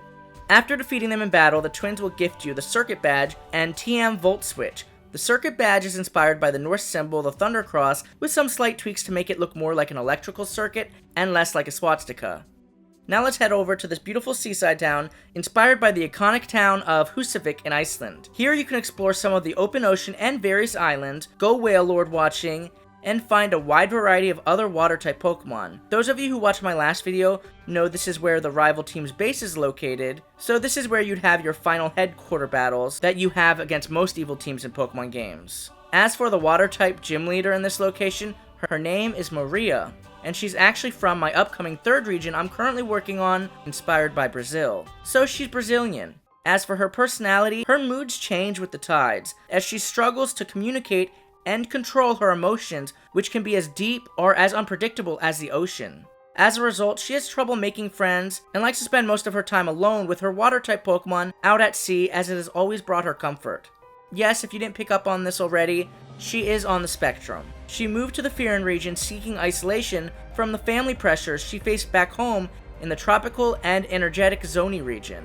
She's never felt more at home than she does within the peaceful bayside town of Húsavík, known for its beautiful boats and expert fishermen. Her design is based on Arctic fishing gear or clothing, as she does spend most of her time out on the Fyrún's rough Arctic seas, but this outfit and design includes cool oceanisk colors, but dulled down a bit, with most of them being grays and blues to reflect her struggles with her mental health. As I mentioned earlier, I really wanted to represent those with disabilities in this region, and Maria represents mental health issues, as that's something I personally struggle with. And as I mentioned earlier, she is also autistic.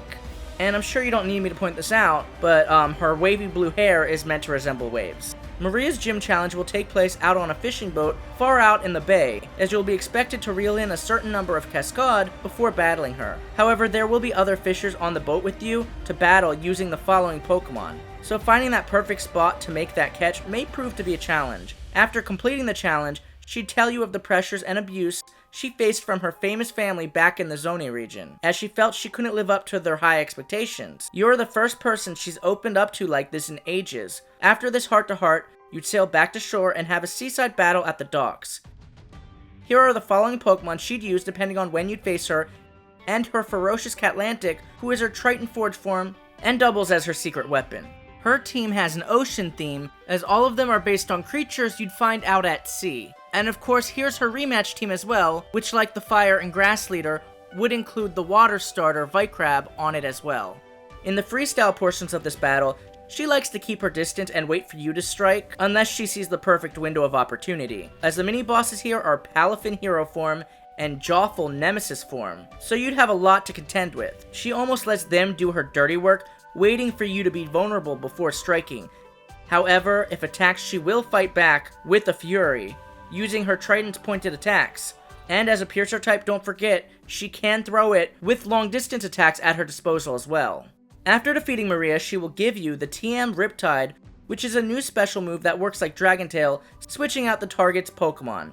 She also gives you the Nautical Badge. She once again thanks you for allowing her to open up to you, and says thanks to you, she now plans to take a trip back to the Zone region to confront her family. So yes, you will be seeing more of Maria and her story arc, and even meet her family in the Zone region. Before your last gym battle, there are a few major story beats, such as an emotional final battle against your mother, as well as your rival in the Ice Cave, which was currently blocked off, but I will go more into these battles in my next video, as this video is meant to focus on the gym leaders, and the next one goes over the conclusion of the main story of Brain and Brawn. Last, but certainly not least, we have the battle against Steel-type specialist Sigrun, whose Pokemon gym is located in the fantastical city on top of the summit you'd reach after getting through the Ice Cave. Sigrun once again would have to be faced last due to her city's location by the Bifrost Bridge-inspired Victory Road, leading to an Asgard-inspired Fyrún League. She is also the strongest gym leader in the Fyrún region, and as far as her and Champion Odin are concerned, she's the last line of defense against you and your respective team before reaching the Fyrún League, so she can't afford to fail. Her gym challenge is simple. In a series of dungeons within her castle, you must battle a bunch of armored trainers using Steel-type Pokemon consecutively without being able to heal before finally facing her. So it will be a real test of you and your Pokemon's strength.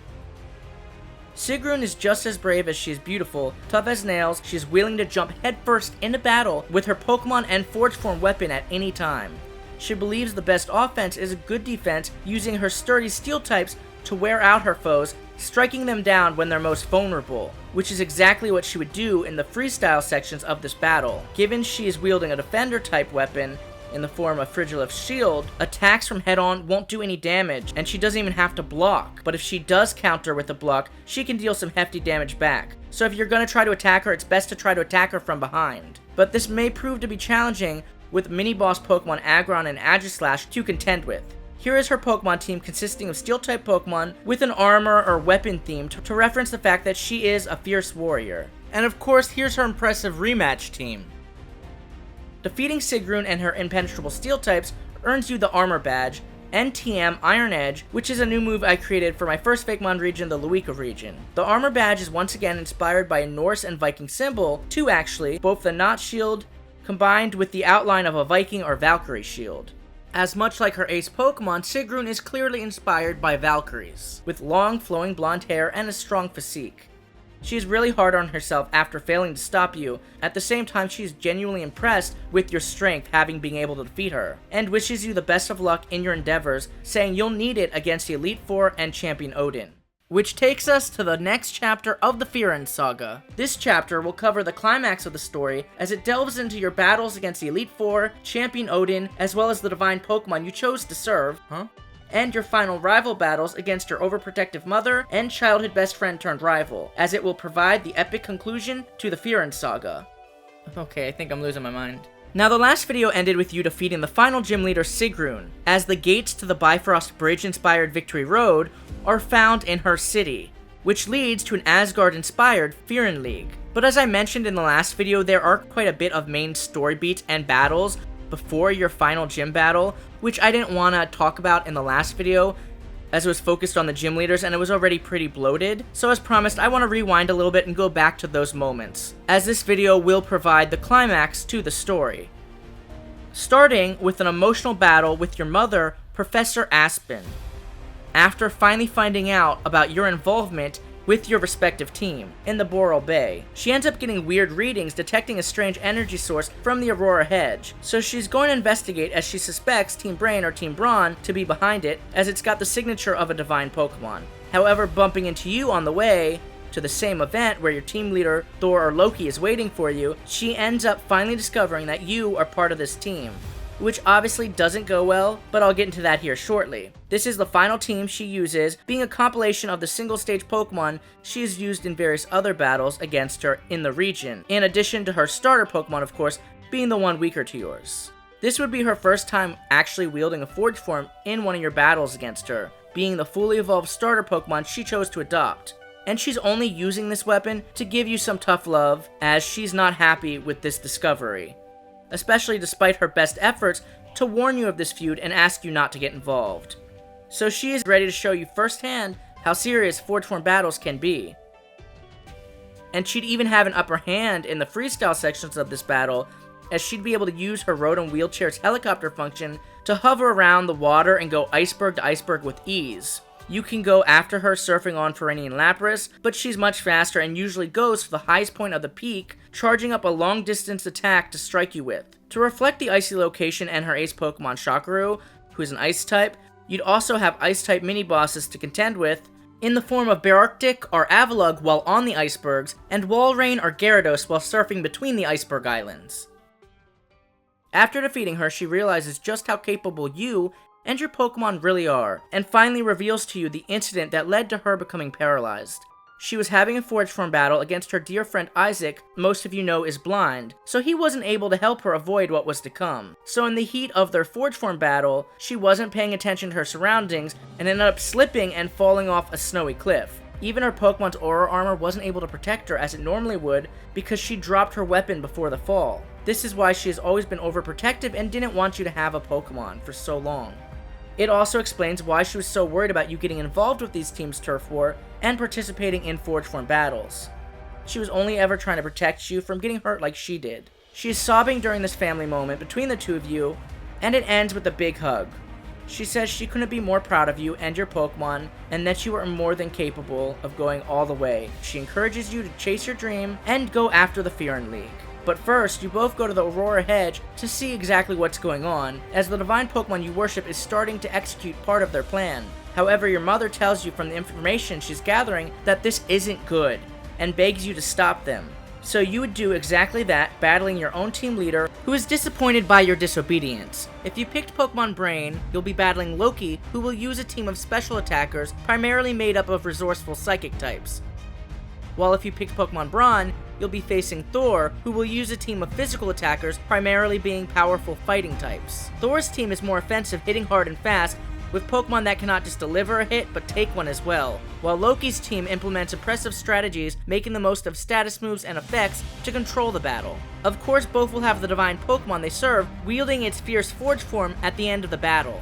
For the freestyle sections of this battle, they'd use some signature attacks as well, like a typical boss battle. Loki using magical attacks that keep you on your toes, as he makes the most of his piercer-type weapons, close and wide-range attacks to corner you.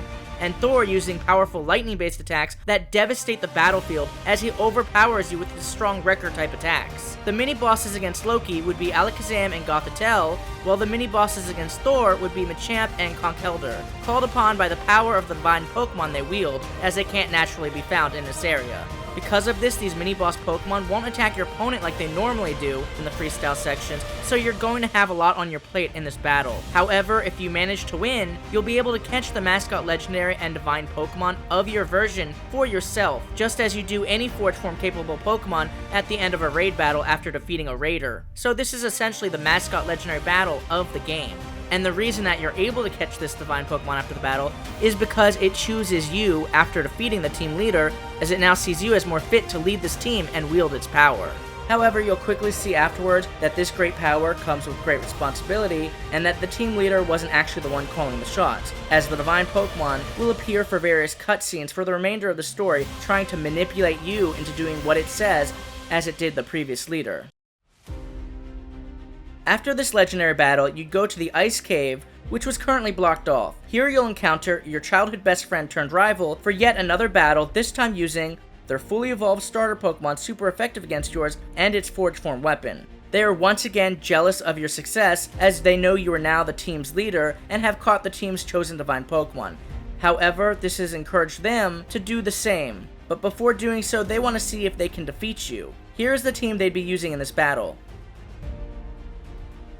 In the freestyle section of this battle, the mini-bosses would be Ice-types, Snowwarg, and Chillinks, as they kind of represent both Team Brain and Team Brawn, being version exclusives and special and physical attackers. The ice cave is a labyrinth full of various tunnels and levels, so during the freestyle sections of this battle, your rival will actually run around making use of this frozen funhouse, hiding around the corners waiting to strike when you least expect it. So if you want to charge up your Forge Force gauge in the freestyle sections of this battle, then you're going to have to chase them around the ice cavern and avoid the mini-boss Pokemon altogether, otherwise you'll never catch up with your rival.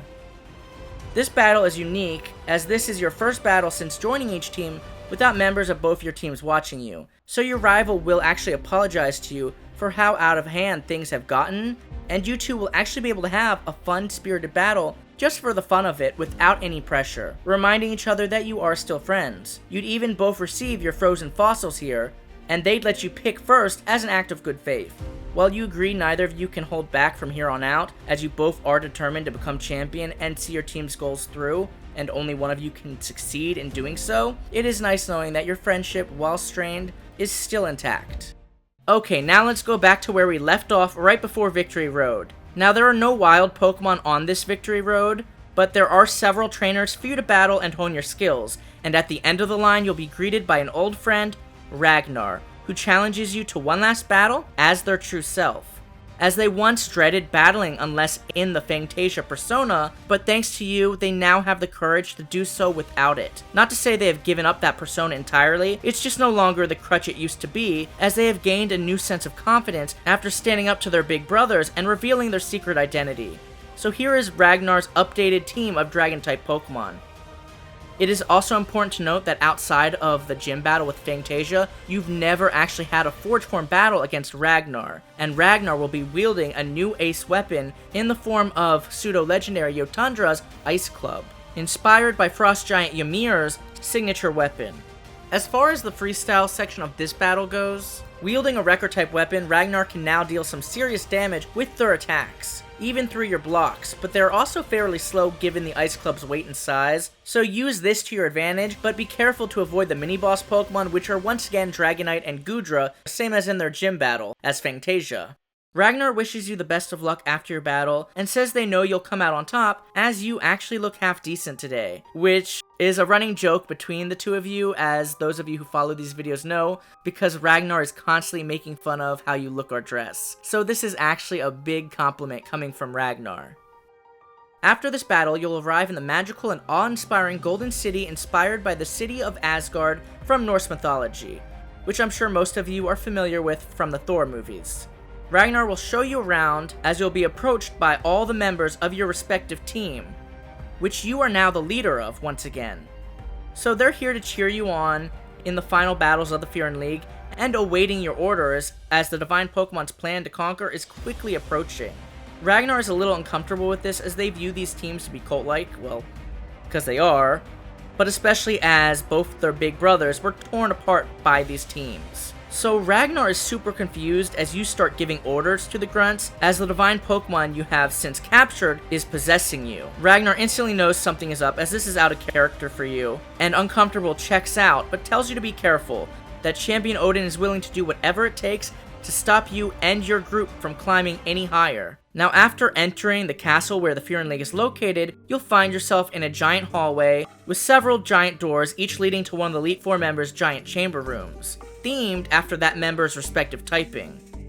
After defeating each Elite Four member, they will gift you a key. All 4 keys connect to make one large key that is needed to open the ginormous door at the center of the Grand Hall, which leads to Champion Odin's chamber with a large throne at the end of it.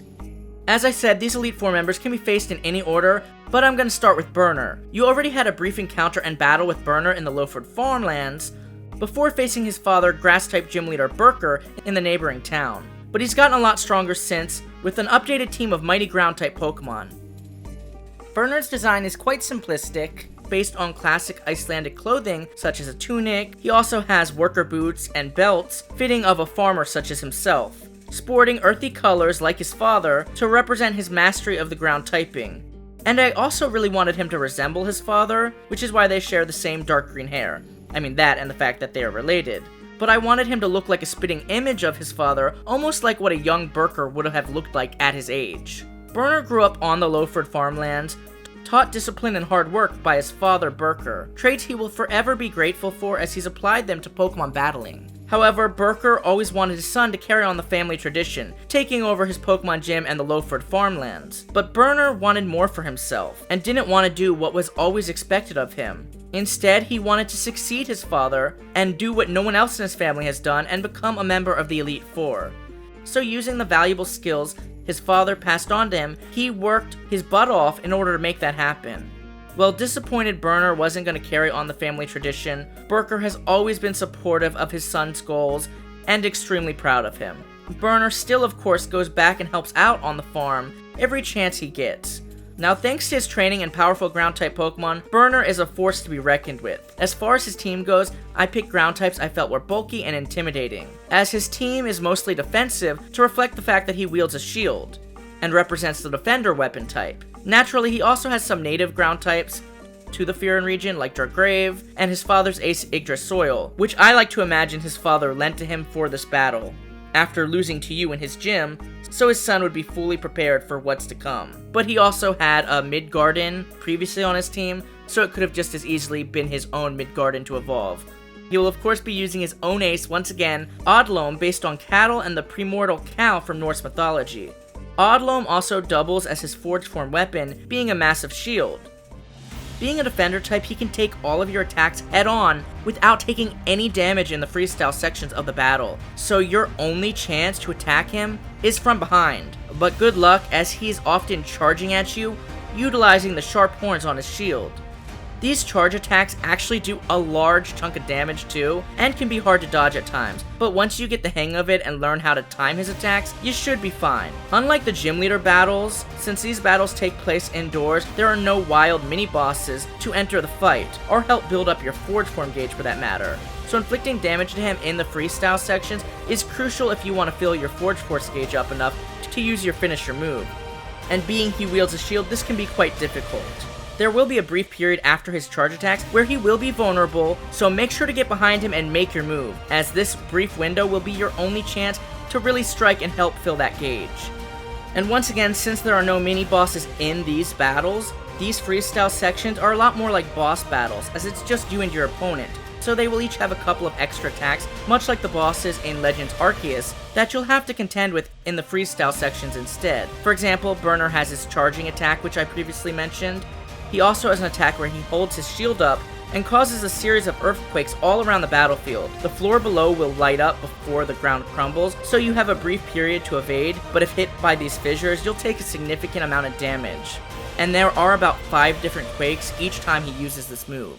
Since he is protected from all your head-on attacks wielding a defender type, I recommend using a wrecker type for this battle, as they not only deal more damage in freestyle battles compared to other weapon types, but they can even deal some damage through blocks, meaning even his shield can't fully protect him from your attacks. Burner has been itching for a chance to rematch you after your last battle, and after losing to you, he has nothing but the utmost respect for you and your Pokemon, saying he can see how hard you and your Pokemon have worked to get here, and he hopes that all that hard work pays off for you. Next, I'm going to go over to Irma, who a lot of you are already familiar with, as I've introduced her in my fan favorite poison type focus video, and in the second chapter, as she faced off against you and both rival teams at the Pokecorp Oil Rig. Both her and her team of toxic poison types will be a lot stronger this time around though. Irma is a famous activist and environmentalist, as well as the youngest member of the Fyrún's Elite Four. She uses potent poison type Pokemon as a bold political statement to show just how dangerous toxic chemicals can be by demolishing her opponent's immune system. Although she has a lot to say, she also isn't scared to actually get her hands dirty using her Garboshan's forged form weapon. She is respected for her filter-free statements and elevated fashion, in which she uses to get people to start genuine conversations about pollution. While Irma herself is a force of nature, she just wants to leave behind a better world for Pokemon and people alike to live in for generations to come. Needless to say, she's ready to take out the trash. Her character's role and personality was loosely inspired by young activist Greta Thunberg, who isn't Icelandic but is Scandinavian as she's from Sweden, while her more punk rock appearance is inspired by pop princesses such as Avril Lavigne or Billie Eilish, but also takes some slight inspiration from the Queen of Crime Harley Quinn, especially in how she wields her hammer with absolute confidence. But make no mistake, while taking inspiration from all these strong females, Irma is still her own person and powerhouse Pokemon trainer. Like I said, her outfit is meant to make quite a political statement, as several references to the environment, pollution, recycling can be seen. She has recycling earrings, she has Save the Environment spray painted on her boots, she's got a trash bag dress, so she's definitely quite bold. As for Irma's Pokemon team, given her role as an activist and humanitarian, I really wanted her to use poison types that made a statement and commented on pollution, such as Revavroom, Dragold, and of course her ace Garboshin. But of course she also has plenty of the region's native poison types, and Pokemon that fit her edgy punk personality. And being a poison type user, of course she makes the most of the poison status in her battle, so be careful. Her ace Pokemon Garboshin's Forge Form weapon is a hammer, so like most Wrecker types, it will do a good deal of damage in the freestyle sections. But whereas most Wreckers are usually slow in the freestyle portions, Irma is surprisingly fast, so you will really have to be on your guard. Once again, at least you won't have any mini-bosses to contend with in this battle, but like Burner, she has her own signature freestyle attacks you will have to look out for. One where she makes a ball of sludge and bats it at you with her hammer. She will do so in quick succession, so you'll either have to evade or block. But if you manage to time your block, you can actually hit it back at her. Her second signature attack you really have to watch out for as she jumps into the air and slams down with her hammer, creating a giant sludge wave. So even if you manage to dodge her initial strike, dodging the following sludge waves that follow can be difficult, especially as they cover a large portion of the battlefield. This attack can also poison you, which would carry over into the turn-based style sections, and is just as brutal in freestyle, if not more, paired with her powerful Wrecker type attacks. A defender weapon would do you no good against her in this battle, as Wrecker types still deal some damage through blocks, nor would a Wrecker type of your own, as once again she is surprisingly fast for someone wielding a Wrecker type weapon, so therefore she would be faster than you, and you don't want that. But either a Slasher or Piercer type weapon would do you perfectly fine in this battle. After defeating her, she begs of you to always keep the safety of the environment in mind, as it is home not only to humans, but Pokemon as well, and we are ruining it for them.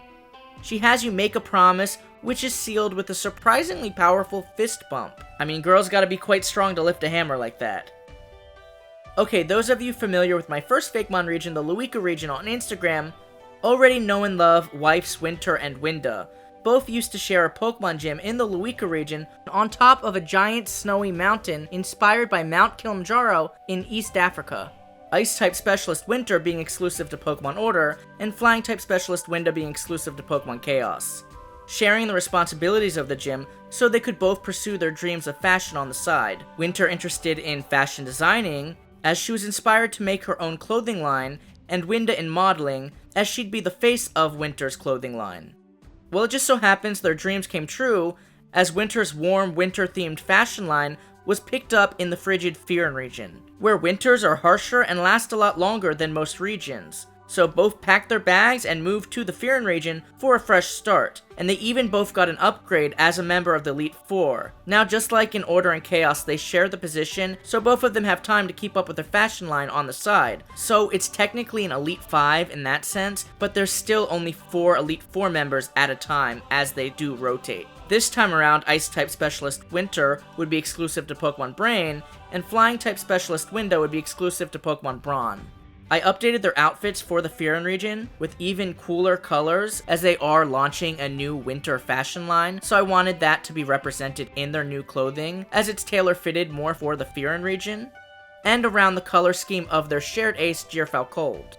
Now, like the rest of the Fyrún Elite Four members, you'd have a chance earlier in the story to battle both Winter and Winda in a double battle. However, this battle wouldn't be part of the story like the other 3, and instead is like a secret boss, as you can find them both in the tavern in the neighboring Viking village near your hometown of Apruna. You'd find them sitting at one of the tables where they'd share the story of their move with you, and ask if you'd like to have a Pokemon battle. If so, you'd meet them outside in the snow, and you'd get to battle them both in a double battle, both wielding the same Forge Form weapon, Cold's bow, which shoots magical ice arrows.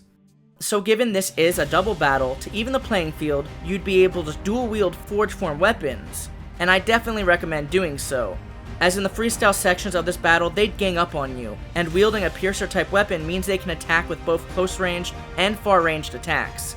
Winter normally sticks to close range attacks in this fight, using the sharp winged edges of her bow to strike, and Winda would use the wide ranged attacks, shooting a bunch of magical ice arrows at you. but mid-battle after taking out half of their health, they would switch up their tactics just to throw you off. And here's a look at the Pokemon they would use in this double battle. Of course, their Pokemon teams are a lot bigger and stronger in their official Elite Four battle. Winter's Ice-type team is made up of powerhouse Pokemon with a real Arctic edge, while Winda's team is made up of bold and beautiful Flying-type Pokemon, each sharing the same ace Pokemon once again, Gearfall Cold, as it is both an Ice and Flying-type Pokemon. Now once again, when battling the Elite Four, you'd only face one of them depending on the version you selected, so this isn't a double battle like your first encounter. And because of that, the freestyle sections will actually be a little easier in that sense, as you now only have one of them to contend with, but both would use the same battle tactics they used in the previous double battle, except now they would each have new signature moves to use in the freestyle battle. Close range attacks using the blade of their bows, and piercer type weapons, long range attacks in the form of magical ice arrows. Now their signature moves in the freestyle are different, each tailored to their own Pokemon type. Winter will have ice-based attacks. For example, one of her attacks, she will shoot an ice arrow into the sky that splinters into several ice arrows that hail down from the sky and must be dodged. She also has an attack where she spins the bow, making a blizzard around her. This attack has a chance of inflicting the frostbite status, which would carry into the traditional turn-based sections. This move also covers a lot of area and does quite a bit of damage. Winda, being a flying-type specialist, uses more wind-based attacks. She will shoot an ice arrow into the sky like Winter did, but instead of causing hailstorm, it creates a windstorm with powerful gusts of wind blowing around the battlefield that you must dodge. She also has an attack where, like Winter, she spins her bow, but instead creates a giant tornado that covers the same amount of the arena, but instead of inflicting the frostbite status, this attack can pull you into it, and if you're pulled far enough in, it will inflict some serious damage. I'd actually recommend using your own piercer type weapon in this battle in order to maintain your distance and be able to strike them with long distance attacks, which is possible even when dodging their own long distance attacks are signature moves that dance across the battlefield, essentially killing two birds with one stone. Okay, last but not least, you have your battle against your mentor, Isaac. As most of you know, he was tasked by your concerned mother, Professor Aspen, early on in your journey to help you train in how to properly wield a forge form weapon, so you'd be safe, as she didn't want anything happening to you like it did her, which resulted in her being in the wheelchair. He's not only an expert Pokemon trainer, but a skilled swordsman despite being blinded since birth. His cunning Dark-type Pokemon have always acted as his eyes, guiding him through the darkness, helping him to hone his senses. Yes, he is inspired loosely by both Stick and Splinter from Daredevil and Teenage Mutant Ninja Turtles respectively, as they're both not only blind like Isaac, but share the same role as a strict mentor. Once again, inspired loosely, he still has his own personality and role within the story.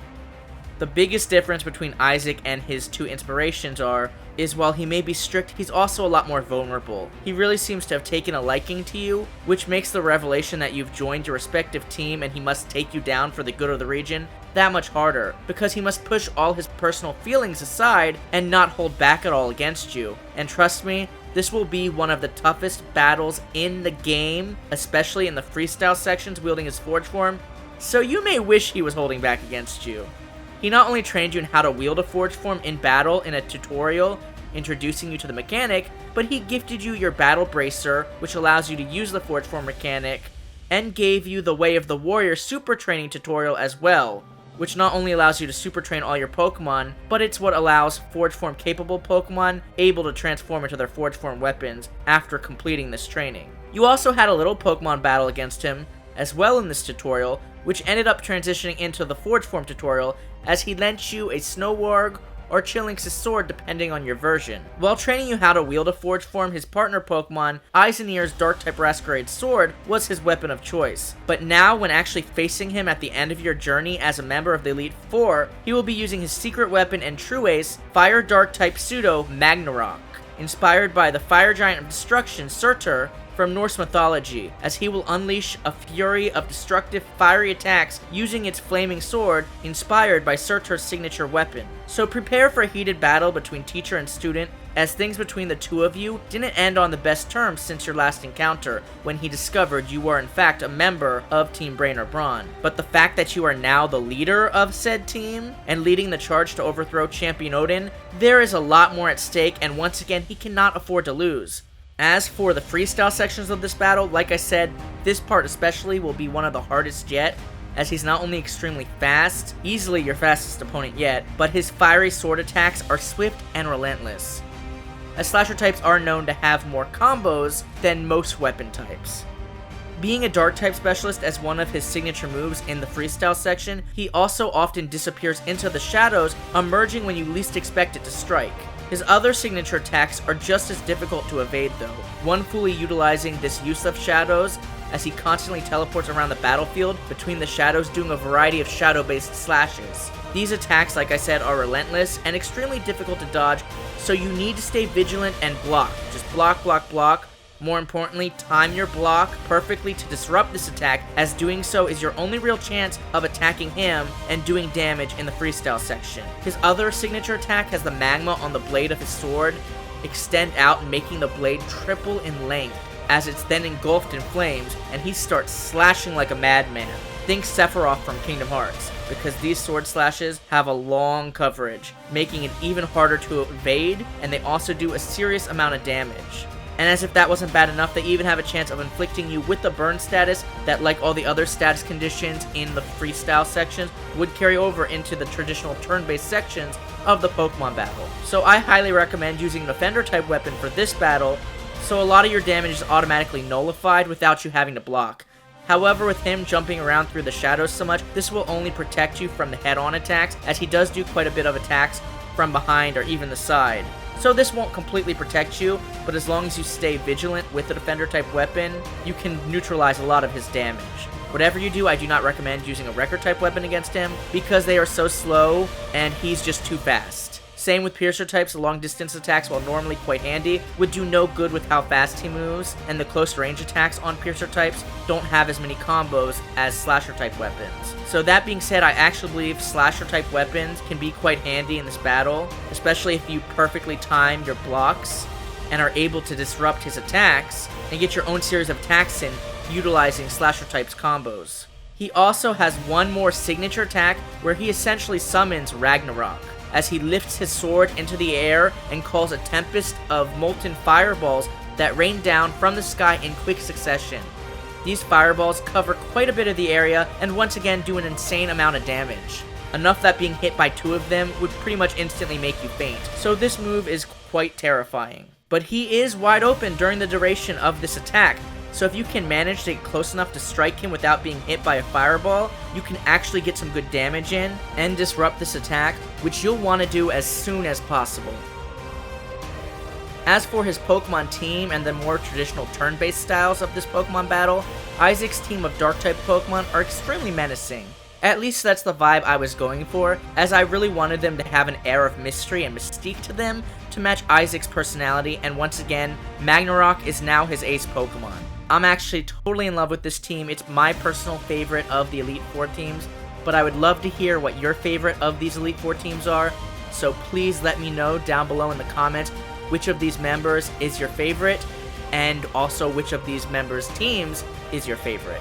And it's also important to note you would be able to rematch the Elite Four in the post-game with a full team of 6 and a slight level increase. Their signature freestyle attacks would also be turned up a little bit, so they last longer and do a little bit more damage. So expect more of a challenge in the post-game.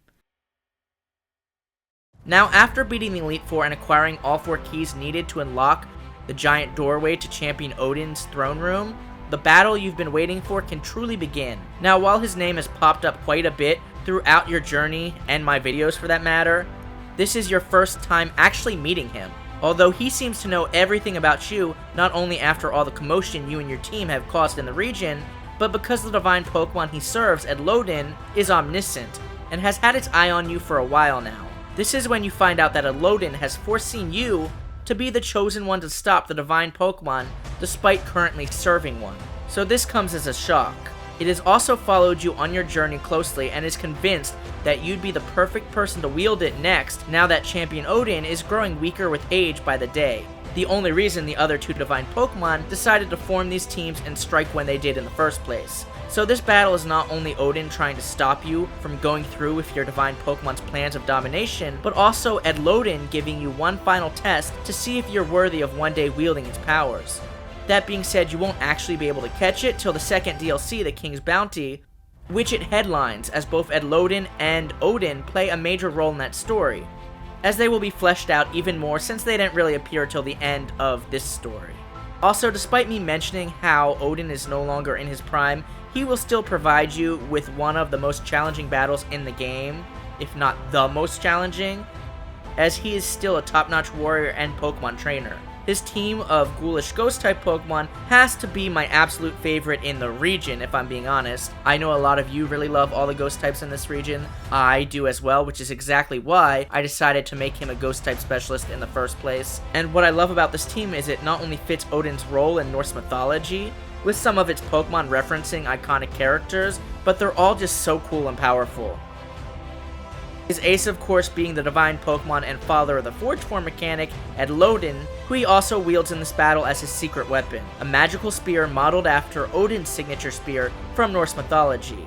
Not to mention, with Spiritom's new evolution Phantom being immune to fairy types, and a literal legendary on his team, he will be quite the adversary. It's also important to note that like Edlodin, Phantom won't actually be available until the second DLC, so it's a nice tease of what's to come.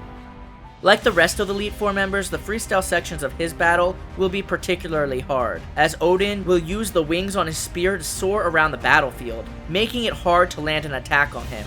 He will also have his own powerful signature attacks in the freestyle sections you'll have to contend with, one of which being executed from high above, as he showers several sharp, shadowy feathers down at you in quick succession. My god, was that a tongue twister.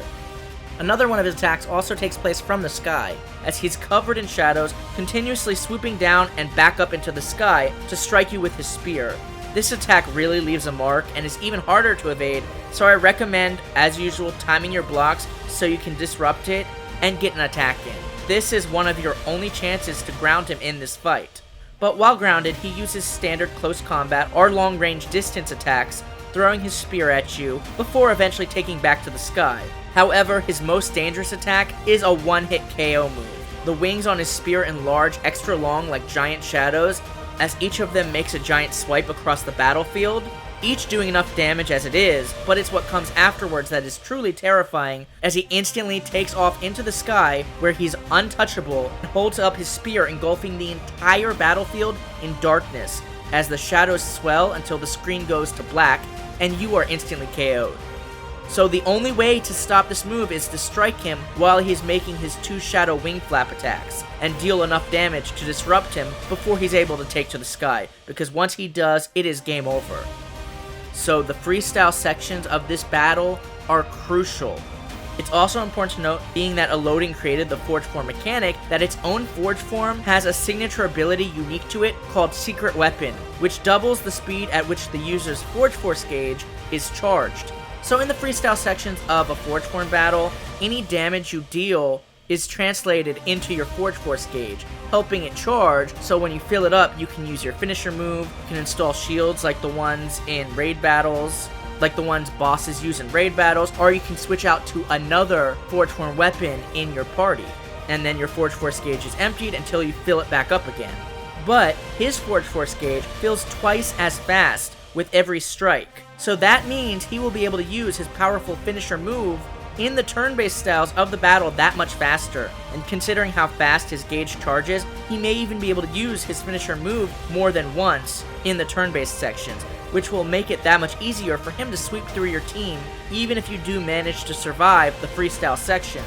Unlike in the previous Elite Four battles, in this battle there actually would be mini-bosses, as Champion Odin would summon the spirits of Ghost types, Draugrave, and Dreamin', so defeating these mini-bosses will help you be able to fill your Forge Force gauge and try to keep up with him as he's quickly filling his own. So it is crucial you have a fierce Forge Form weapon and solid strategy if you plan to defeat him. But if you do, you will officially be crowned Champion of the Fyrún Region. Odin will congratulate you and beg that you do what's right as Elodin foresaw, and end this madness before it's too late. Given the fact you're currently being manipulated by your version's divine Pokemon, Elodin doesn't feel you're ready to wield it quite yet, but says that the day will come. Your divine Pokemon then lets itself out of its Pokeball laughing, before striking down an already weakened Elodin after your fight, thanking you for helping it do so, saying with them out of the way the real takeover can finally begin as it takes Odin's crown and shatters it, revealing a rare runestone within it, different from the normal runestone, saying this artifact, called the Rune of Heart, along with all the other runestones your team has been collecting throughout your journey, have the power to reshape the Fyrún region.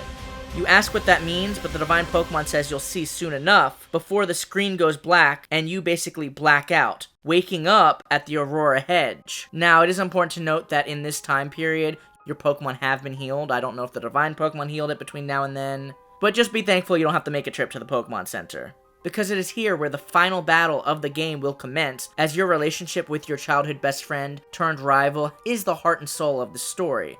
And just like the Nomura battle in Scarlet and Violet, takes place after becoming champion. It is also important to note that since last encountering your rival, they have become the leader of their own team as well, and captured their Divine Pokemon, and are wielding it as their Forge Form weapon. And I say captured loosely because just how your legendary is possessing you, their legendary has been possessing and manipulating them. So you're both basically pawns, just like leaders Thor and Loki were all along. It is here where the two Divine Pokemon will reveal their plan. They've been collecting all these runestones and needed the Rune of Heart from the champion because together beneath the Northern Lights in the Aurora Hedge, they can unlock a magical force that with their divine power can reshape the Fyrún region in their image. Naturally, both you and your rival ask exactly what they mean by that, in which case they will reveal their master plan, and that when they say reshape the Fyrún region in their image, they want to do the same thing that the Divine Pokemon from the Luika region sought to do, and make Pokemon superior to humans again, as they feel that Pokemon are the ones with the real magical powers. So the fact that Pokemon have to serve people and do their dirty work both in and out of battle, or even in the case of this region, are literally wielded by humans as weapons, they want to flip the status quo, enslaving humans as they feel humans have Pokemon, and unlock their true power without actually having to be wielded by a human like you. Which is actually part of the reason why the Divine Pokemon Elodin created the Forge Form phenomenon in a way that required the Divine Pokemon in their ultimate forms to be wielded by a human, as a failsafe to keep them in check so they could never abuse this power, as it foresaw them one day trying to do. Of course, both you and your rival are completely uncomfortable with this and say you will never let them get away with this. Deep down, I'm sure you're probably mortified you helped them get this far and didn't listen to all the warnings. But they laugh and say, what are you going to do to stop them? It's too late, essentially, and then try to possess you. However, you do something amazing because, well, you're the hero of the story, and you are able to break through your Divine Pokemon's mind control this time, as your willpower to stop them is just too strong. Your rival, however, isn't able to do the same, so you are forced to battle them as they are being possessed in this high-stakes battle. They will of course use their final team, their starter Pokemon, and all the other various Pokemon they've used throughout their journey, now including their own Divine Pokemon, wielding it as their powerful Forge Form weapon, or in this case, it's possessing and wielding them. In the freestyle sections of this battle, your rival will utilize the same exact signature attacks that leaders Loki and Thor did in the freestyle sections of their battle. However, they will be slightly powered up, and even have a new move added to their roster. If they are wielding Stormer, who's a Wrecker type, their standard attacks will leave quite a mark and be able to do damage through blocks. Whereas wielding Ilruz, who's a Piercer type, they'd have both close range and long range standard attacks at their disposal, so they can hurl their spear at you. Now, your rival and Stormer signature attacks, for those of you who picked Pokemon Brain, are electricity based, with their most commonly used attack being them jumping up in Thor fashion and crashing down onto the battlefield like thunder engulfed in electricity, taking off a huge chunk of damage and creating an electrical shockwave you must avoid even if you manage to evade this initial strike. He also has an attack where he holds his hammer up and calls upon several thunderbolts from the sky in quick succession that you must continuously dodge.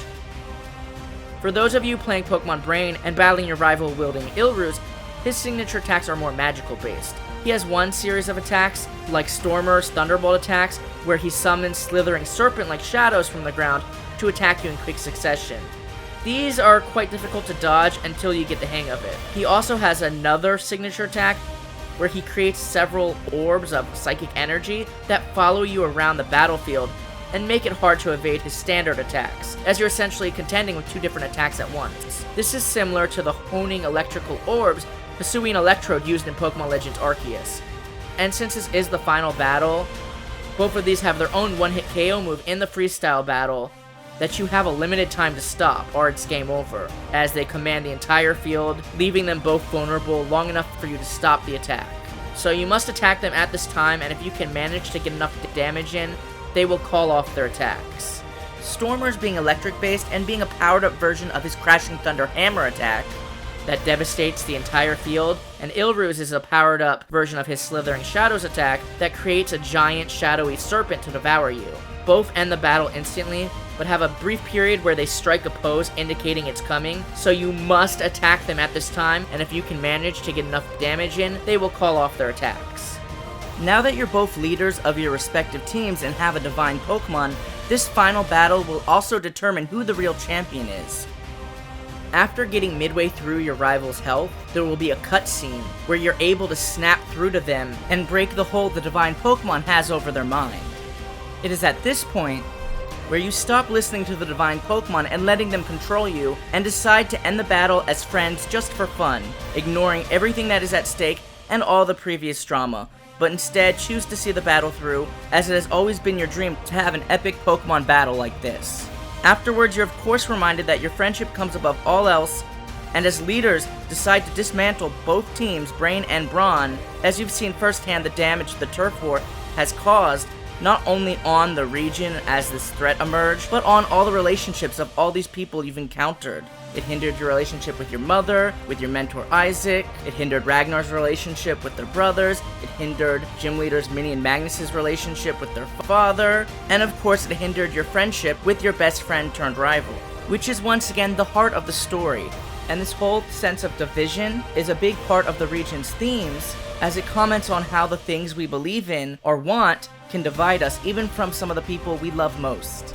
So after showing your teams that the divine Pokemon were just using all of you, having not only captured, but stopped the divine Pokemon, you both being leaders and you being champion, you're both able to end things once and for all, as you have nothing but respect from all the grunts, as you both have worked your way up from the bottom to get where you are.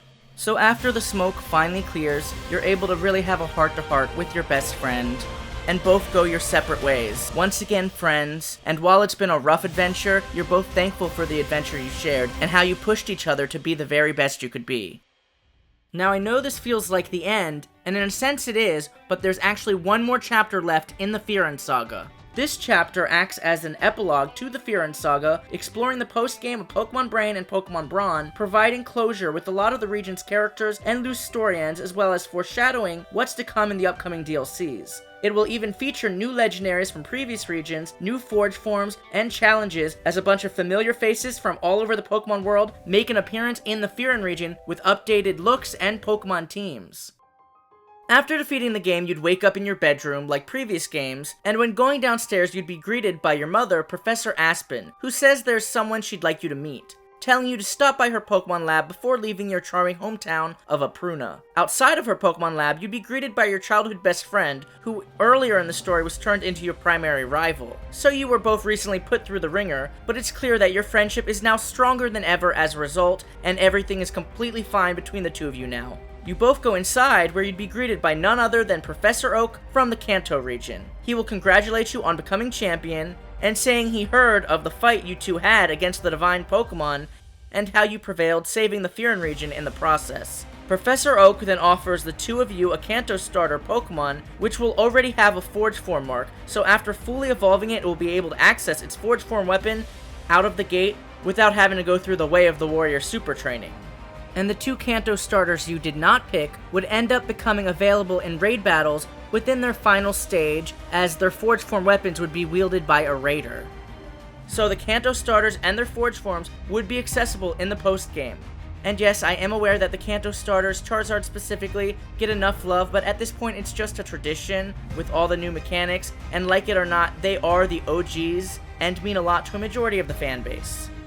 However, these aren't the only Forge Form weapons that would only be accessible after beating the game. After the ritual the divine Pokemon performed in the Aurora Hedge, using the Arcane Rune of Heart artifact, a bunch of legendary Pokemon from previous regions were drawn to the region. This event basically acted as a beacon for these legendaries, so many of them will be available in the post-game, as Berserker Pokemon in 7-star raid battles, and a handful of which will even have Forge Form weapons in 7-star raid battles, wielded by raiders. For example, Kyogre and its Defender type Forge Form would be a Pokemon Brain exclusive, and Groudon and its Wrecker type Forge Form would be a Pokemon Brawn exclusive. And I hate to tease you, but you're gonna have to wait just a little bit longer to see what all of these legendary Forge Forms look like, as I plan to introduce them all either within the DLC videos or a future Forge Form focused video. So for now, you're just gonna have to use your imagination. Also, all of the unique Pokemon forms and evolutions found within the Cedar region would also be available in the post-game after connecting Pokemon Brain and Pokemon Brawn to the conceptual Pokemon Legends Realm Doll game, which for those of you who are new, is a Pokemon Legends game like Pokemon Legends Arceus, taking place within an ancient Fyrún region at a time it was first being settled and known as the Cedar region, which reflects the Viking settlement of Iceland. The inclusion of these thought to be extinct Pokemon would be explained by the reality distortions created by legendary Pokemon Realm Doll, who controls reality and can open portals to other realms. Here's where all of the Siderian Pokemon would be found within the modern-day Fyrún region after connecting the games. Siderian Torkoal and its evolution Eruptoise would be found within the Geyser area. Siderian Whimsicott would be found in the New Bloom Fields area. Siderian Skiddo and Go-Goat would be found in the Lowford Farmlands. Siderian Spydream and Nightmarak would be found in the Enchanted Forest area.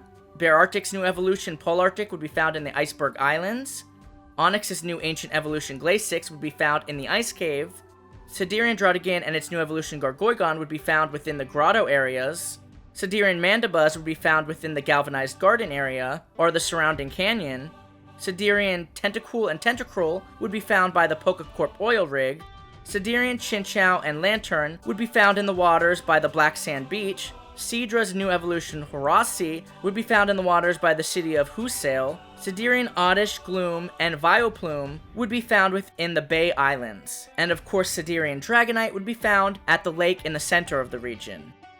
All of the Forge Forms exclusive to Pokemon Legends Realm Doll would also now be available within the post-game, within raid dens used by raiders. This also includes the Siderian Starters Forge Forms, being Siderian Chestnut, Siderian Emboar, and Siderian Empoleon. So you would be able to catch these starter Pokemon as well.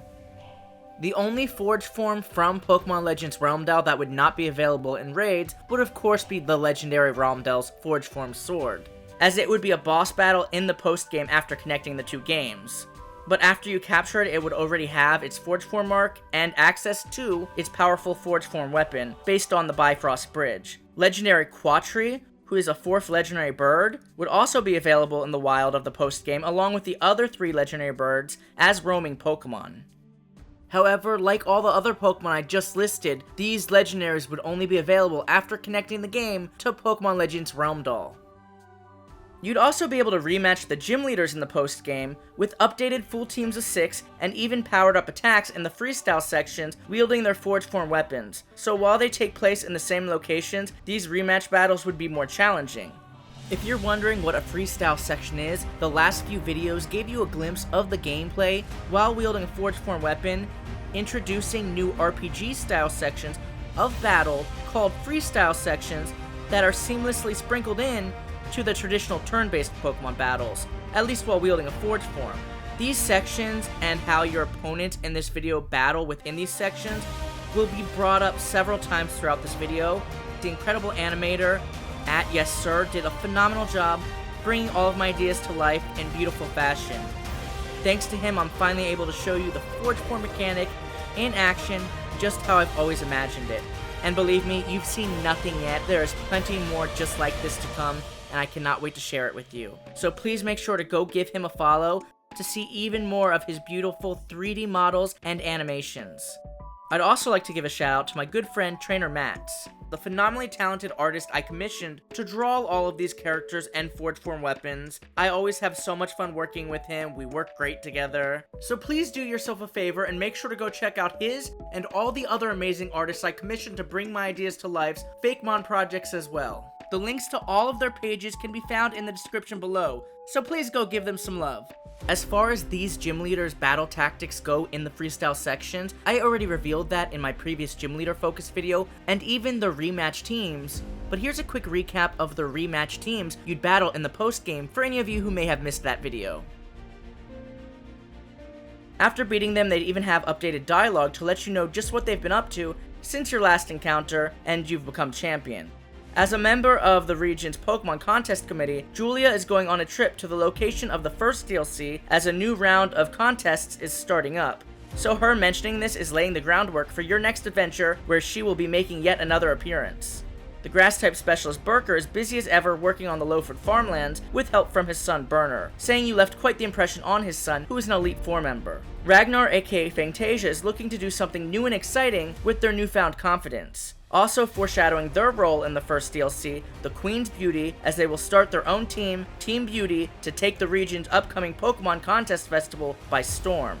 Fairy-type specialist Ludwig still isn't your biggest fan, but has heard that you saved the region and thanks you in his own unique way, while simultaneously insulting you, of course. Fire-type specialist Cole offers you a taste of his new dish, saying none of his gym challengers since have been quite as useful in the kitchen, and that you are welcome back anytime. The twins Minnie and Magnus will be visited by their father after defeating them in the rematch, as he wants to take them out for ice cream, so he's clearly making an effort to spend time with his kids since his team's been dismantled. The Water-type specialist Maria, who's from my third upcoming Fakemon region, the Zone region, once again thanks you and tells you she's going to go back to the Zone region to confront her family, revealing that her mother is a well-known figure in the Zone region and a member of the Elite Four, also specializing in the water typing. And of course, the powerful Steel-type specialist Sigrun, once again impressed by your skills, will tell you about what she calls Valhalla, which is the top-secret battle frontier located on a series of floating islands high above the Fyrún region, setting the stage for the second DLC, The King's Bounty, saying only the best of the best from around the world can access these floating islands and participate in this battle frontier. But she thinks you are more than ready to conquer this new frontier, which says a lot coming from her.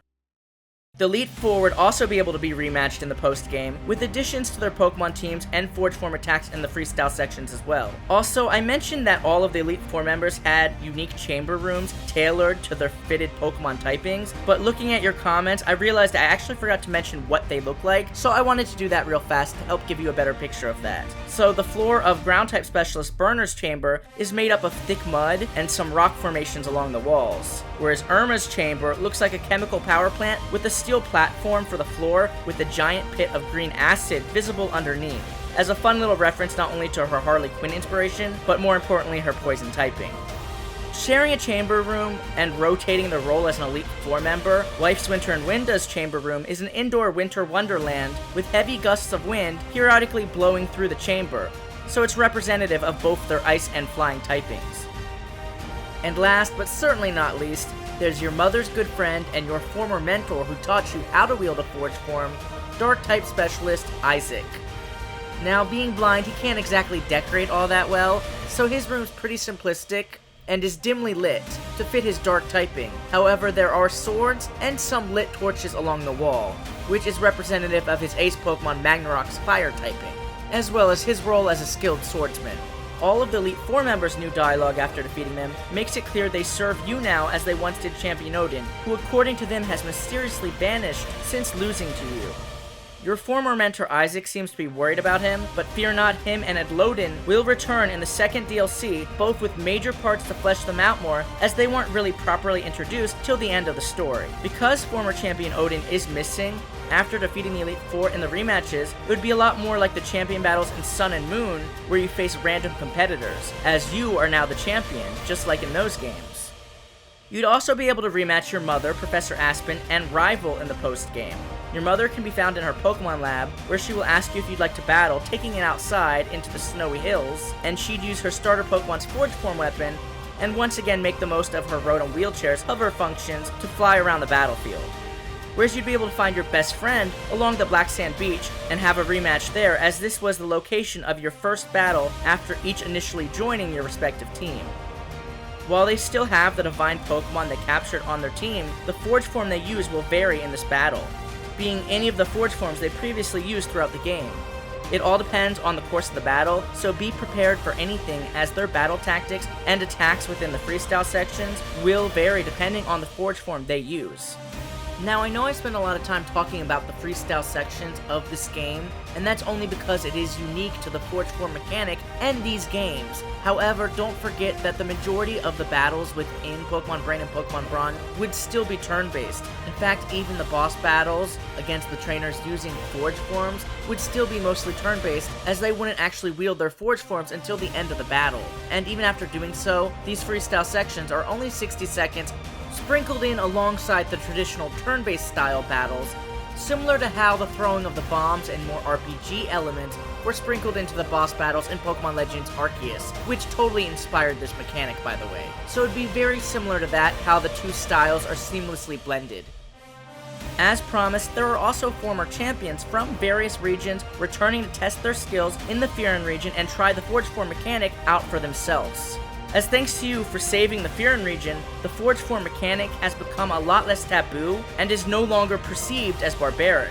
In fact, it's now celebrated within the Fyrún region and is slowly gaining traction within the rest of the Pokemon world, as more and more regions are hearing about it, drawing some of the strongest trainers to the region, as it's said to be the true test of a great trainer and their bond with their Pokemon. So of course some of the strongest trainers in Pokemon history would want to master this new mechanic. Speaking of which, let's start off with Leon, who's considered one of the strongest Pokemon trainers of all time, wielding a Forge Form bow of his ace Charizard that shoots magical fire arrows. I feel Leon is one of those trainers who just loves to battle and is always trying to push himself further, so I can totally see him being drawn to the excitement and challenge of a new phenomenon such as Forge Forms. Those of you who watched my Pokemon Legends Realm Doll video also know he has an ancestor in the Fyrún region back at the time of the Cedar region, Oliver, so maybe he wants to learn more about his family history. And before anyone brings up Professor Lavington, remember that relationship was never actually confirmed, and also don't forget people have far more than one ancestor on either side of their family. I wanted to give him a more regal look, like his post-game outfit in Sword and Shield, that also felt more grand for the Fyrún region, as he's essentially a warrior here. So I decided to give him a cape on one side with a golden Charizard armor shoulder pad, using the colors found in both of his previous outfits so it felt in line with those outfits and like something he'd actually wear. You'd battle Leon in the geyser area as he's sightseeing and taking in the region's natural wonders. Also, this area makes for quite the unpredictable arena, as you'd have to also avoid the erupting geysers in the freestyle sections of the battle while wielding your Forge Form, which would not only take off some of your health, but could potentially burn you as well. Leon's team is mostly the same, as he will use the Galar starter weaker to yours, like in Sword and Shield, but has a couple new additions from the Fyrún region to make sure you have a champion time, such as Salvoltaic and Niklas. In the freestyle sections of this battle, wielding his Forge Form, he will not only make use of the Piercer type's wide range attacks in the form of Charizard's magical fire arrows, but will use the blades of the bow in close combat too. So his fighting style will be quite versatile. He also has signature attacks he utilizes, like a giant Fire Blast attack he charges up and shoots from his bow that will knock off a huge chunk of your health and cover a bit of the battlefield, with the potential to even burn you carrying over into the turn-based sections. He also has a Fire Spin attack where he engulfs his razor-sharp bow in flames and throws it like a boomerang, doing continuous damage if it manages to actually hit you, and once again potentially even burning you. He will occasionally lift his bow into the air as the wings will extend, soaring him into the sky to evade your attacks, only coming down to strike when the time is right, similar to your battle with Champion Odin and his Forge Form. Given Leon's a secret boss, he does have a KO attack you will have to stop before it's too late, in the vein of G-Max Wildfire, where he shoots a flaming arrow that turns into a fiery phoenix, swallowing the entire battlefield in a Crimson Inferno. This move can be prevented though, like I said, by doing enough damage before he actually executes it, but he will also use his bow to soar into the sky and create a good amount of distance from you before charging up for this attack. So you have to strike quickly, and there will be quite a distance between you two, so move fast. After defeating Leon, the Sword and Shield mascot Legendary's Forge Forms would become available in 7-star raid battles wielded by raiders. And after defeating these raiders, you'd be able to catch these legendary Pokemon, once again with their Forge Form marks. Now, I'll actually reveal what these two legendary Pokemon's Forge Forms would look like in a later Forge Form focused video, but I am sure you can imagine, especially for these two. Another fan favorite champion and one of the most iconic trainers in all of Pokemon, who is absolute nightmare fuel for a large part of the fan base, is Cynthia. Although if you thought she was scary before, imagine her with a Phantom immune to fairy types and wielding a Garchomp Scythe. You'll encounter Cynthia in the picturesque scenic sanctuary peninsula area, which is just as beautiful as she is, painting the perfect backdrop for this battle. Cynthia is an archaeologist, so she's not just here to test out the Forge Form mechanic, but observe the arcane artifact known as the Runestone, as it's not only the key to several of the region's evolutions, but is linked to the creation of the Forge Form phenomenon and the Divine Pokemon's master plans which you foiled. So she's curious to uncover its secrets, and this interest is what led her to acquire one and use it to evolve her Spiritomb into a Phantom.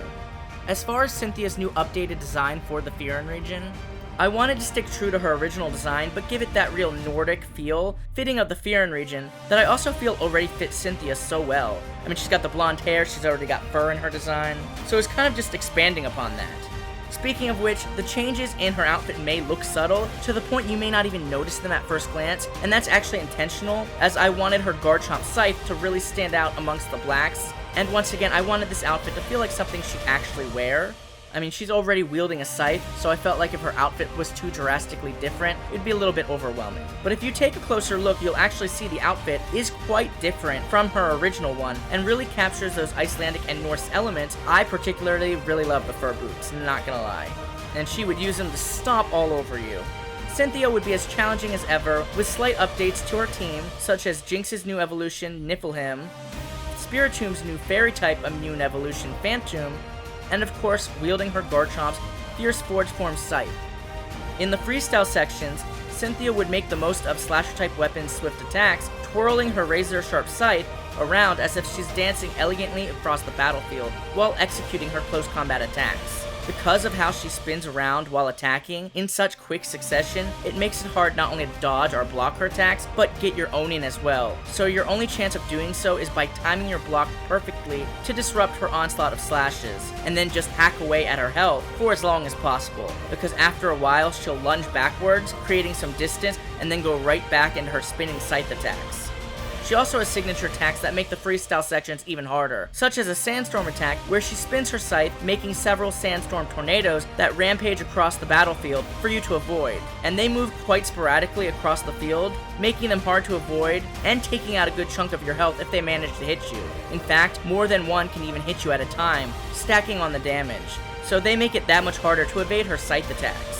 She utilizes another signature attack I like to call Dragon Rush, where she jumps into the sky enlarging the blade of her scythe, and when she lands back on the ground, she starts doing several large swipes with her new elongated scythe, taking up large amounts of the battlefield and even larger amounts of your health. The only way to really evade this attack is to block, but the attacks are so fast, you really have to time it right, and timing it in a manner to disrupt her attacks, like most moves, is next to impossible with these super slashes. Like Leon, she also has a one-hit KO move in the form of a Draco Meteor-like attack, summoning meteors from the sky crashing down onto the battlefield.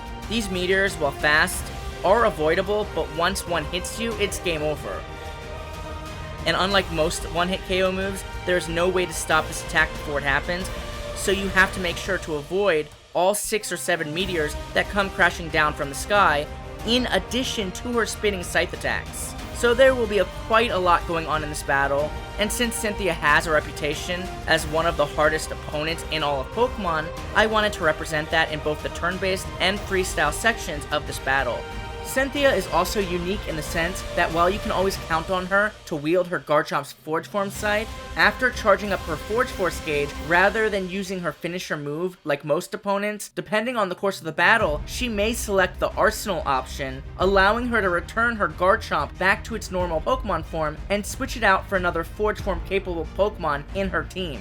And she has 3 others, with Roserade's Piercer-type Lance, Phantom's Defender-type Shield, and Niflheim's Wrecker-type Hammer, wielding that Pokemon's Forge Form instead, and therefore adopting its fighting style in the freestyle sections and changing her battle tactics. Garchomp's Scythe, being a slasher type, obviously has all these swift and intense combo attacks I talked about, whereas Roserade's Lance, being a piercer type, has the versatility of far and close range attacks, with thorn-based moves that limit your space on the battlefield. Her Phantom Shield, being a defender type, automatically neutralizes all your head-on attacks, but she will often counter using a shadowy move to blow you back and take off a huge chunk of your health. This shield can also turn into a shadowy vortex, absorbing any of your projectile attacks and releasing them back at you with twice the strength. And of course, her Niflheim Hammer not only hits hard as most record types do, but can inflict you with the frostbite status, or when she smashes it down on the ground, unleash a chain of pointed ice pillars that you have to dodge as well.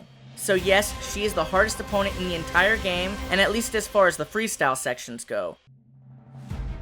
But if you manage to defeat her, Darkrai and Cresselia will become available in raid battles, each having a Scythe Forge form wielded by a raider. So after defeating the raider, once again you could capture these legendaries with their Forge form marks. So you'd have their Scythe Forge forms right out the gate, which will be revealed in a later video. These two secret bosses won't be the only champions returning though.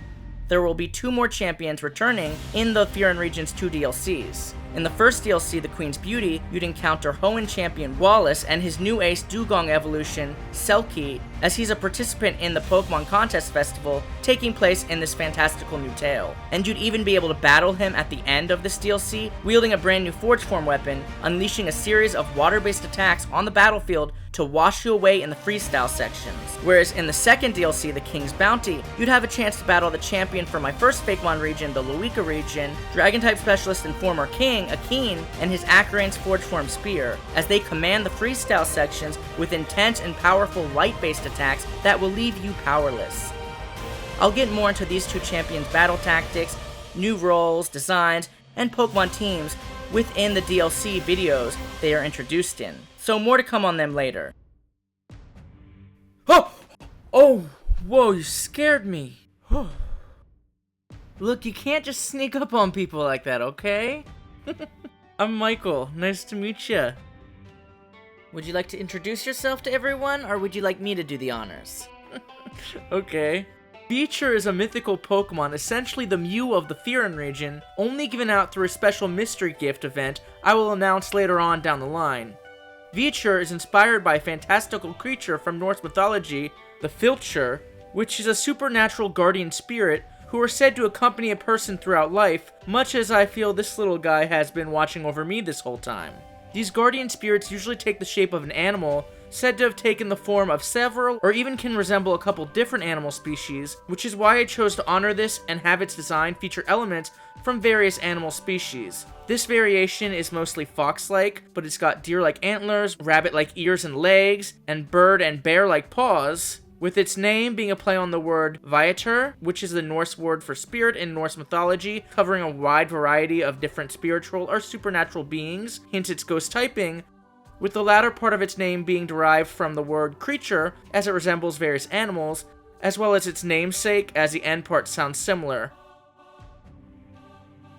Now, as cute as this little one is, this is actually Feature's base stage. It actually has 4 different forms, each resembling different animals. They each even have their own unique Forge Form weapon, one for each of the Forge Form weapon types. I plan to introduce its 4 forms in a Legendary focused video, and its 4 Forge Formed weapons in a Forge Form focused video, the one I keep referencing. So please stay tuned for that, as there's plenty more to learn about this mythical Pokemon. You take care, little one. I'll see you soon, okay? Anyways, that's it for this video and the story of games Pokemon Brain and Pokemon Brawn. I know this was a massive video, very long. Thank you so much for making it this far. I really hope you enjoyed it and the Fyrún Saga. If you did, please make sure to hit that like button. Leave a comment down below to let me know what you thought of the Fyrún Saga and the Fyrún region. I'd love to see it. I'm actually curious to know which of the chapters was your favorite. And also, let me know what you thought of Feature. I really love this little guy, and I hope you like it just as much as I do. Also, please don't forget to go support all of the artists that made this video possible, and subscribe to my channel. I cannot wait to share the 2 DLC videos with you in the near future, as each DLC video will be massive, featuring new locations, stories, Pokemon, characters, and Forge Forms. So stay tuned for that, as the Fyrún Saga continues in these 2 new tales. Take care.